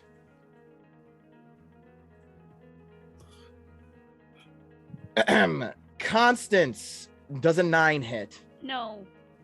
All right. That's one globe gone. Soren, does a 15 hit your AC? No. All right, that's a big ass globe gone. Izara, does a 15 hit? My AC, no. All right. Oleander, dirty 20. Yeah. All right, so you get hit with one of these flying globes. You'll take 21 points of damage and you're stunned. 21? What? I'm unconscious. Just I only At had least she's 17 not hitting after me. that last thing. so just throws this globe and you just get domed by this globe. Amazing. And the other ones will wait to use their globes. Constance, it is your turn. Okay, first things first, we're gonna lay on hands on Oleander to get fear back up. So spend a I will spend one of my recoveries. You act as though you had spent it, but don't spend it. And you get +6 to it. And then I'm gonna try to swing at the open hands in front of me. So these green open hands, Yeah. go for it. Alright. 14 to hit. That will not hit as you just kind of charge, and the hand just kind of grabs your staff and like blocks your staff like a martial artist hand. Alright, and then with my free action, I'm gonna activate Halo, and then that'll be Alright. the end of the turn. Soren, it is your turn. Can I shoot the snake, or is it? Yeah, like you can shoot. too- Yeah, the snake is Okay. a viable target. Sorry, Steven. Oh yeah, that's 19 plus. Yeah, that'll hit. Okay.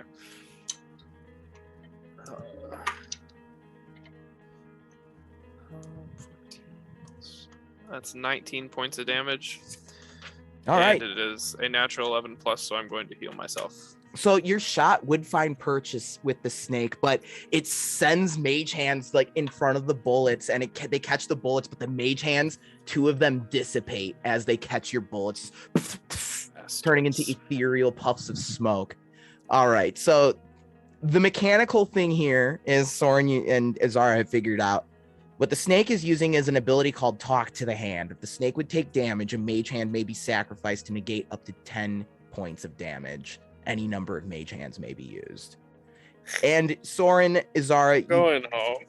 yeah, everyone can tell this is just a regular ass snake with mage hands. So I'm literally pulling out the book because I'm panicked about beating this stupid snake. Soren, is there anything else you want to Walk up do on it and your turn? fucking step on it. I want to. Is Oleander dead? Is Fake still confused? I'm healed now, but I think I am confused unless it drops when I hit 0. I don't know how that works. Can I move? I can't move. Never mind. Can No, I go- like use my staff to pick up the snake and like throw it out of the room? I'm You can done. try My and turn's get over. there. Yeah, Get me out of this turn. right. If only we had a druid. All right, so I'm gonna guess you have nothing else to do then, Soren. No, I'm done. All right, so the birds are up, and Soren, they kind of coalesce into a giant middle finger as they use insulting gesture against you. Soren, that is going to be a 18 versus MD.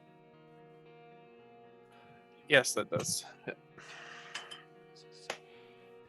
You take 10 points of psychic damage and you're feared. Well, there goes my healing spell I just used. All right. So like this insult, it hurts so much. This gesture is eldritch. No one should make this hand gesture. You had to look at it and you suffered. The green mage hands are up. 1, 2, 3, 4, 5, 6 are gonna attempt to slap Constance. 1, 2, 3, Are 4, we talking Master Disguise style? 5. What do you mean? 6. Who's the Nettie? All right, so Constance, you first. You're getting attacked by the green open mage hands. Constance does does a 10 hit? No. Soren does a dirty 20 hit. Yeah. You take Killed me. 5 points of damage as these hands just kind of punch and slap you. Okay. Izara, I'm gonna guess an 8 doesn't hit, so these No. hands trying to hit you and you're just kind of dodging out of the way of the hands. These hands ain't catching you. The finger guns are up. 1, 2, 3, 4, 5, 6, 7, 8. Oleander, you take 8. Actually, you know what, Constance, you take 8 points of damage as the finger guns shoot magic missiles at you.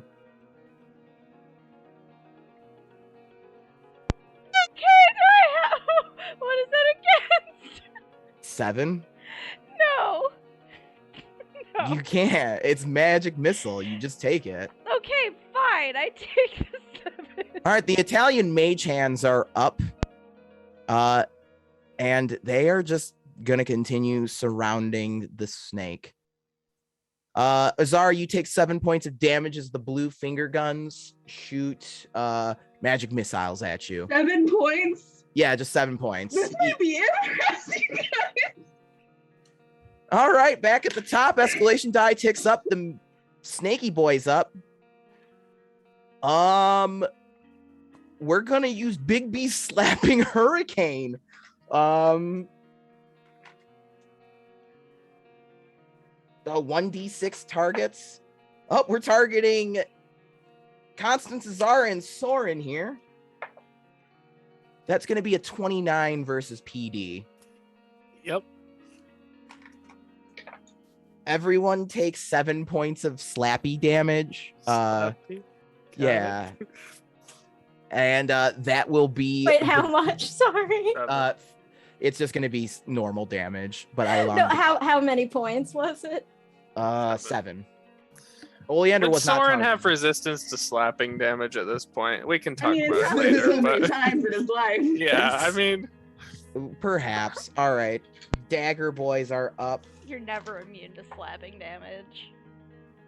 Constance does an 18 hit. No.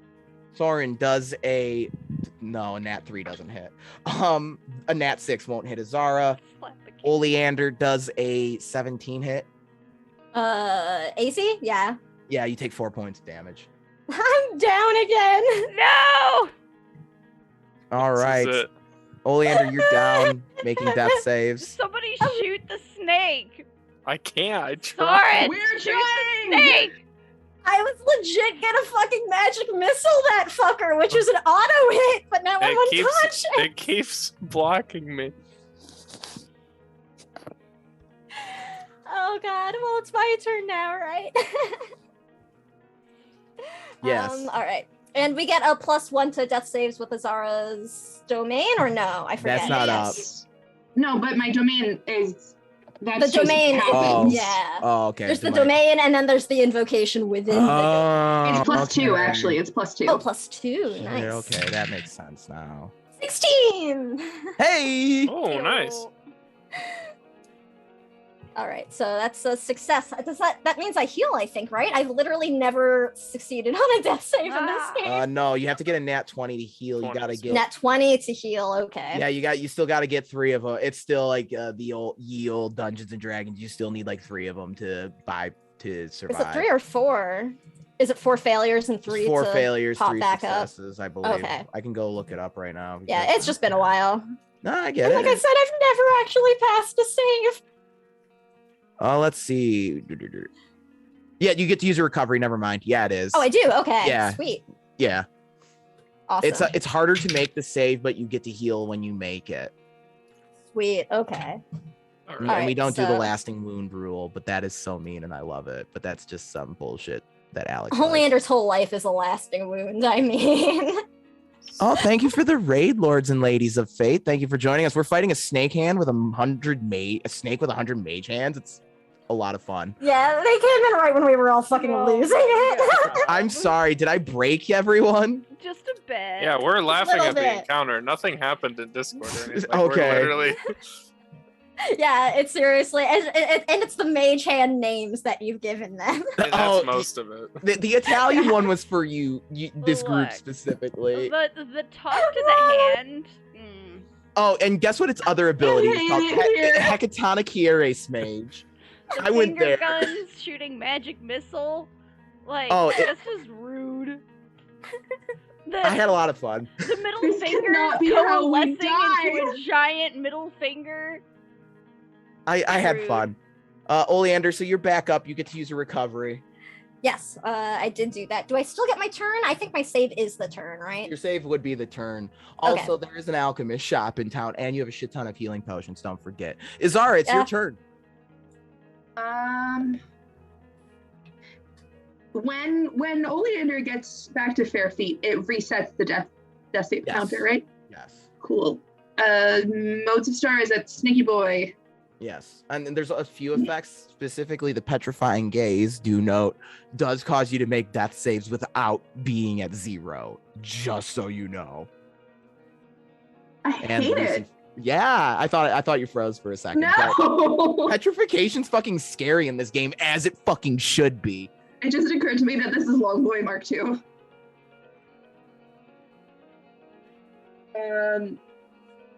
Are you sending it at the Snaky? Yes, it's Snaky Boy. And the escalation dice at 1? Yes. 22. I don't know why that math is so hard. Yeah, for me that'll to do. hit. And because of the technicality of the mage hands not really being creatures, it's not an attack of op against you for doing Hell that. yeah. Well, I rolled minimum damage, so 3 points. It only needs to sacrifice one mage hand to get what it needs. Just one mage hand just kind of blocks it and dissipates, and the snake just... And another one. 13 to hit. That will hit. The snake? Oh, that yeah. hits the snake. 7 points of damage. That's just one more hand again. But hey, you're taking the hands away. I'm gonna have to break out the big fucking guns for this, I guess. Shit, you might. That's a natural 17 plus. Yeah, that'll hit. I rolled minimum damage again. Just one hand again. You're slowly plucking away, trying to hit the snake, and it keeps just sending mage hands to intercept your attacks. You're God damn trying it. so Next hard. time I'm using my javelin. God damn it. Okay. All right, so that's good. We're gonna throw some more globes. 1, 2. All right, Constance, globe coming your way. Cool. Cool. 17 to hit. No. Second globe comes your way. Ooh, 26. Yeah. Constance, you take 22 points of damage and are stunned until until the next round. So I don't get a turn? You can try and pass the save, but Oh, okay. and with that, Constance, it is your turn. Sorry, you said I took how much damage? 22. The globe's hurt. Yeah, I'm seeing that. Okay, so how do I not be stunned? Roll a d20. A 16. Yeah. Okay. Oh, is that what you got? That's exactly what I got. Yeah, then you're good. Yeah. Okay. I would like to rally so I can use a recovery. Yeah, go for it. That's my Anything turn. else? No, that's gonna be my whole turn, I think. All right, Soren, it is your turn. You still got mage hands going on all around you. I'm blowing a spell slot, team. I'm sorry. I'm going to cast a new Soren ability called Song of Thunder. And it's AoE. Never mind, I rolled a 1. So I'm just targeting the snake. All right. And this is against PD. So I'm -4 because I'm dazed. But I'm plus 18. You're not dazed, you're feared. You just don't get the escalation. Oh wait, you are dazed because yeah, it's because of fear. Yeah. So I'm 18 with fear. That'll still hit. Oh, thank God. All right.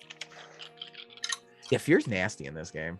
Okay, so Soren is just gonna look over to the scientist and be like, "Sorry," and just call down like this column of like not lightning, but it's thunder, and just like shatter the glass above, and there's just this cloud hanging over. Oh yeah, and you shatter like the terrariums and shit in there too. Oh, damn, sorry. So that's 17 points of damage plus 5, so 22 points of damage. Hoping to hit the snake, but probably not. It sends like a swarm of mage hands to protect it from the concussive force of the thunderous blow. All right, and that is a continual thing I can do every single turn. Alrighty then. The birds are they're a bit tired from that last gesture. The Constance open mage hands are gonna try and slappity doo-dah. Okay. 19 versus AC? No. All right. Soren, 13 versus AC? No. Izara, 9 versus AC? No. So these hands, they're trying to like grab you and punch you and slap you, and you're starting to catch on to the snake's trickery games. But unfortunately, the finger guns are up. Izara, you will take 7 points of damage as magic missiles just like magic firecrackers just kind of seek you out and bury themselves into you. Soren, never mind. The Italian mage hands are up. The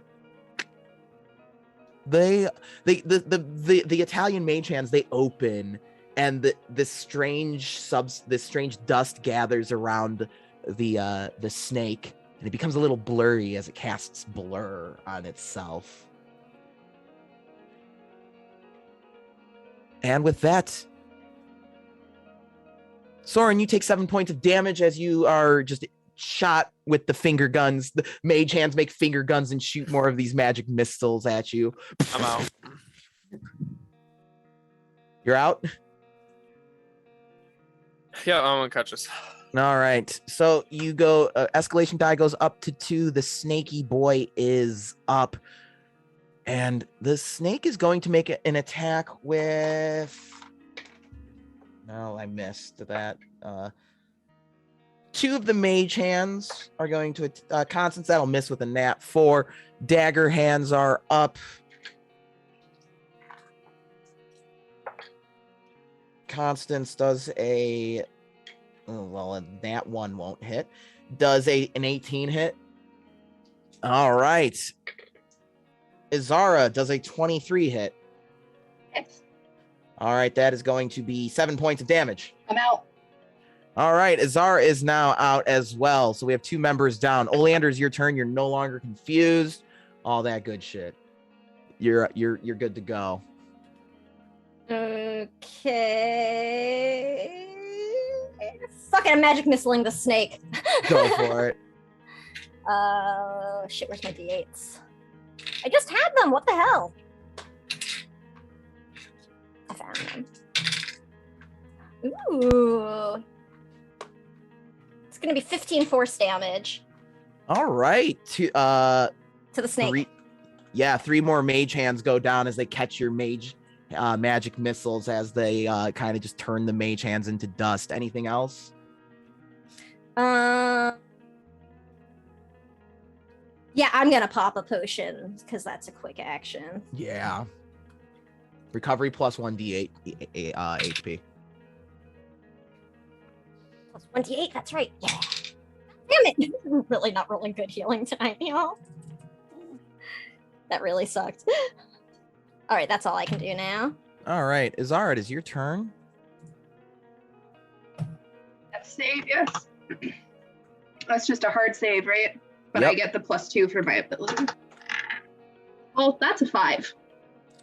All right, mark a fail. All right, fists are up. They don't do anything. Open hands. Constance, it is your turn.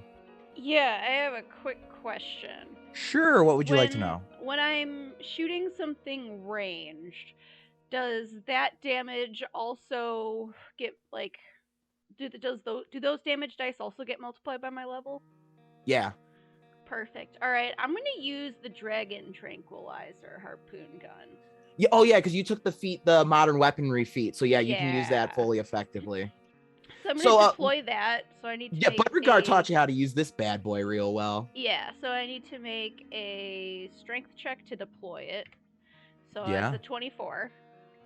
Yeah, no question about that. Okay, and So you then... can it's a quick action to deploy, so you can still attack with it. All right, and then shit, it's an 8 to attack.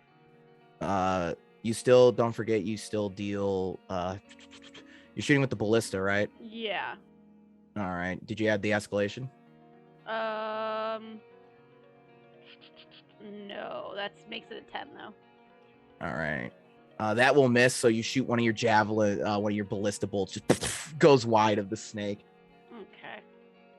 Anything else? Nope, I'm gonna have to take a whole turn next time to reload. Soren, your turn. Fail. All right, 2 fails. All right, the birds are up. They're just going to continue rotating around the snake. Constance, I'm going to guess a nat 2 won't hit. No. Soren. The hands critted on you. You're going to take 8 points of damage. Yeah. All right. Zara, the hands around you are going to miss. Finger guns. Oleander, you take 7 points of damage. Constance will take 7 points of damage from magic missile. What was that, Sam? You're muted. I'm down with 7. Oof. Back at the top, the snaky boy kind of just hisses at Constance. That'll be a nat 4 is going to miss.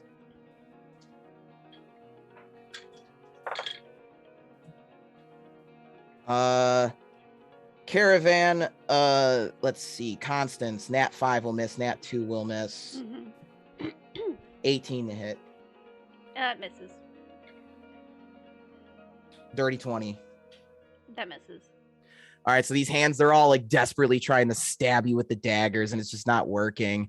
Oleander, it is your turn. Yeah, I totally forgot. I have my death rattle spell that I can pop when I drop. Can I do that like now? I still drop, but it would have dealt damage. Yeah, that's fine. You want to deal the damage to the snake? Yeah, and I mean I still have to like actually hit. Yeah, and it dealt 7 damage when it took you down. Actually, can I use my Bastion ability to take half of the damage from Oleander? For Oleander? Would that keep Oleander up? No. If you would only take 3. Yeah, I had 2. Ah, shoot. Okay. Shit. I just brain farted my math. No, that's okay. It was a. It's not a lot. MD versus snake? Oh yeah, fuck yeah. Now the snake has really low stats. Y'all figured it out. Shoot the snake. All right. Unfortunately, the snake's not pacing damage wise. Okay, this is so it's actually gonna deal. It said, yeah, seven hit points. Sorry, All it's right. got like a thing. No, you're good. All right, so 1 mage hand will go away. Also, because I rolled a natural, even the target is dazed until the end of my next turn. All right, cool. Snaky boy's dazed. I'm still unconscious and have to roll my save, but shit! But I passed the save. That was an 18 on the die. Fucking A, Oleander's back, baby. Izara, you are up.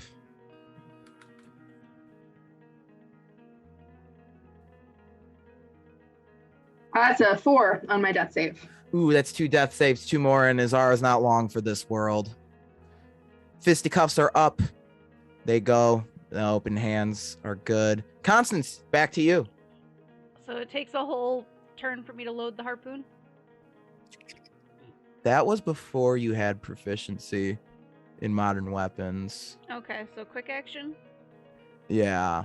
Okay, and then so I will reload and shoot again. Do I need to do another deploy action? No, you've Okay. deployed it. If you were to move, you'd need to redeploy, but Okay. just keep track of your ballista bolts you're 27 using. to hit. Yeah, that'll hit. Okay. 4d6 plus dex or wisdom, your No. choice. But you said I get to triple that because my level. So that's 12d6. 12d6. Yeah, Plus- okay. plus dex. And then dex or wisdom, whichever you'd prefer. Okay. Modern weapons can use either. 44 plus 47 damage. All right. 1, 2, 3, 7.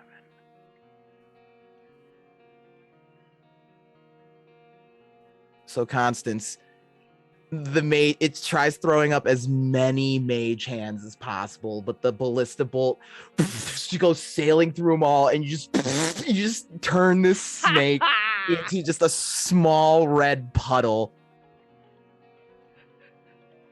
And the mage hands dissipate with the death of the snake.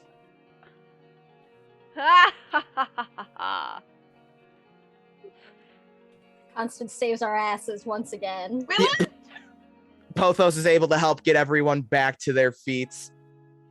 Constance, you just kind of stand there, just covered in like just blood, and you're just standing there with the ballista, like the dragon harpoon gun tranquilizer, just like ah.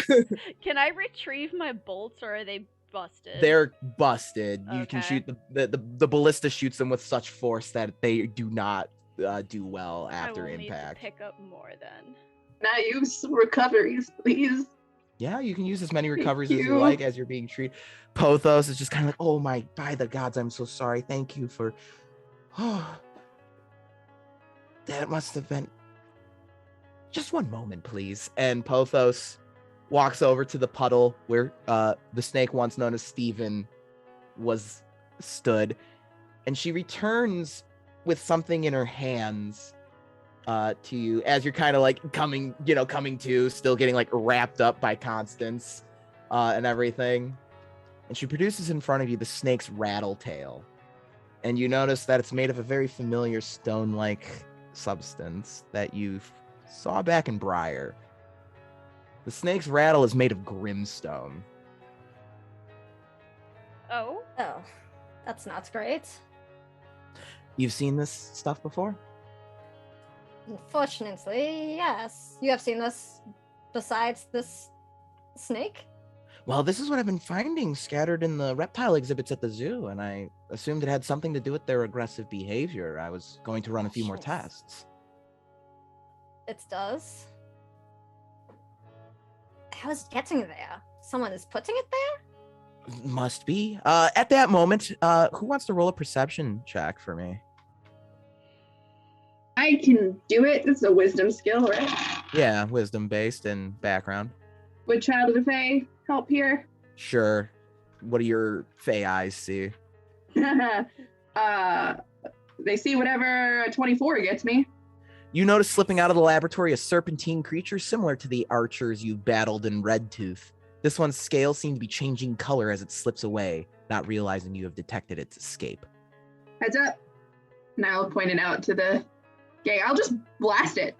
Yeah, you could just blast it. I'll just say it just just kind of gets blasted. Well, that would explain where that stone is coming from, I suppose. Perhaps.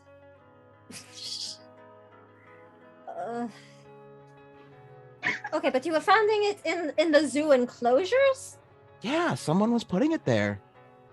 Since when? For how long? Since the reptile attack started like a week or two ago.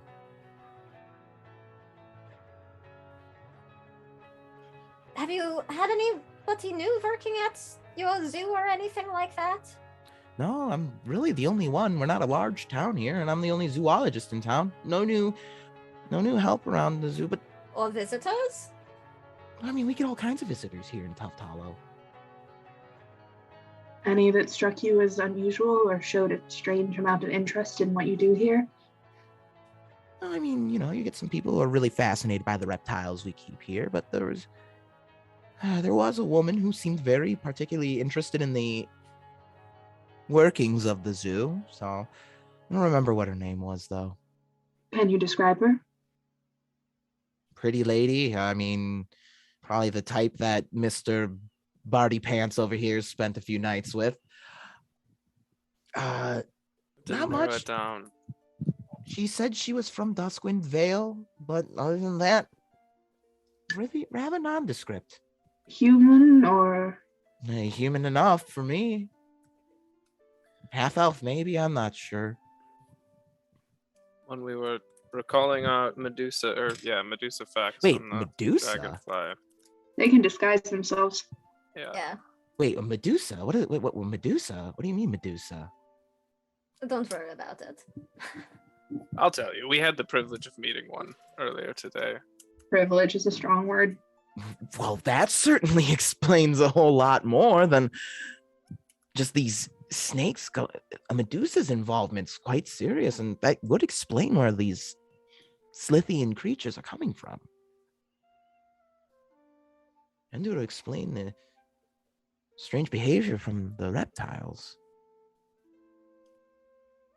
It does confirm my theory that the attacks were being coordinated, though.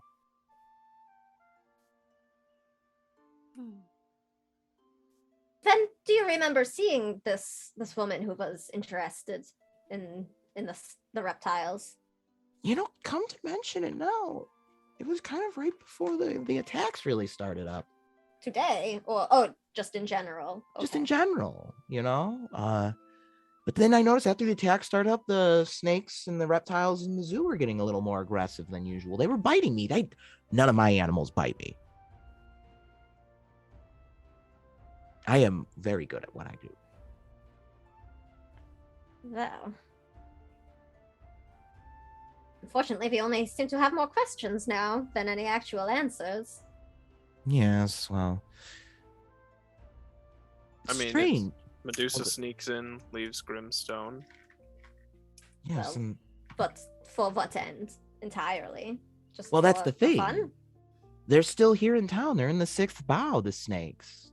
There's obviously something here that she wants. Yeah. Well, I suppose we're going to need to make a trip to the 6th bow. Well, I would suggest visiting Foosfaz's before you go there. Stock up on some potions, maybe. He's got some good stuff. Yeah, And- I think that's a good idea. Hmm? Foosfazes? Yes, Foosfaz. He's the local Foosfaz. alchemist. Ooh. Now that's a name, see? I suppose I do owe you for saving my life. And looks around the laboratory. Most of the laboratory. The terrariums are easily replaced. Well, that was the mage hands. Yes, Stephen was always a rambunctious serpent. But Steven. before you leave, I recently had a Gorfin hatch. If that's something you'd be interested in, I can also get Yes, you a young. yes. I could also set you up with a young yes, day glider. Yes. Oh, Arcadia's a very good Oleander's kit. just like, oh god. Arcadia's a very good kit and is a hybrid of the blue and striped Gorfins. She's rambunctious, playful, but she is a very good Gorfin and would make a very good companion, especially if you're a ranger. That's what we train them for around here. I love her. Constance, it's a lot of responsibility. You have to walk them like 3 or 4 times a day. Oleander has a pet. All right, No. and I'm out of this one. Of course, if you're looking for something more utilitarian, I could get you one of the Gigabat day gliders. They're very good too. But Constance, Constance will you pick are- up the Gorfin. It's so cute. Oleander's already like, if it'll make Constance happy. Honestly, Oleander's like not saying it, but she's kind of like, oh, Constance needs a friend right now without Fenris, so if she wants a cute animal, then yeah, I'm not So- gonna be the one poo-pooing I'll it, walk Soren. her and I'll feed her and All right, if you promise. Oh, Gorfin food. Gorfins are very common pets. Honestly, if you live in a place with a Mages Academy, you could probably get some kibble for it. I'm sure perhaps we can even get an allotment from the academy for you, Constance. And they are great at mousing as well. So if you've got a mouse problem, chirps. No. Freya had a mouse problem. Zing.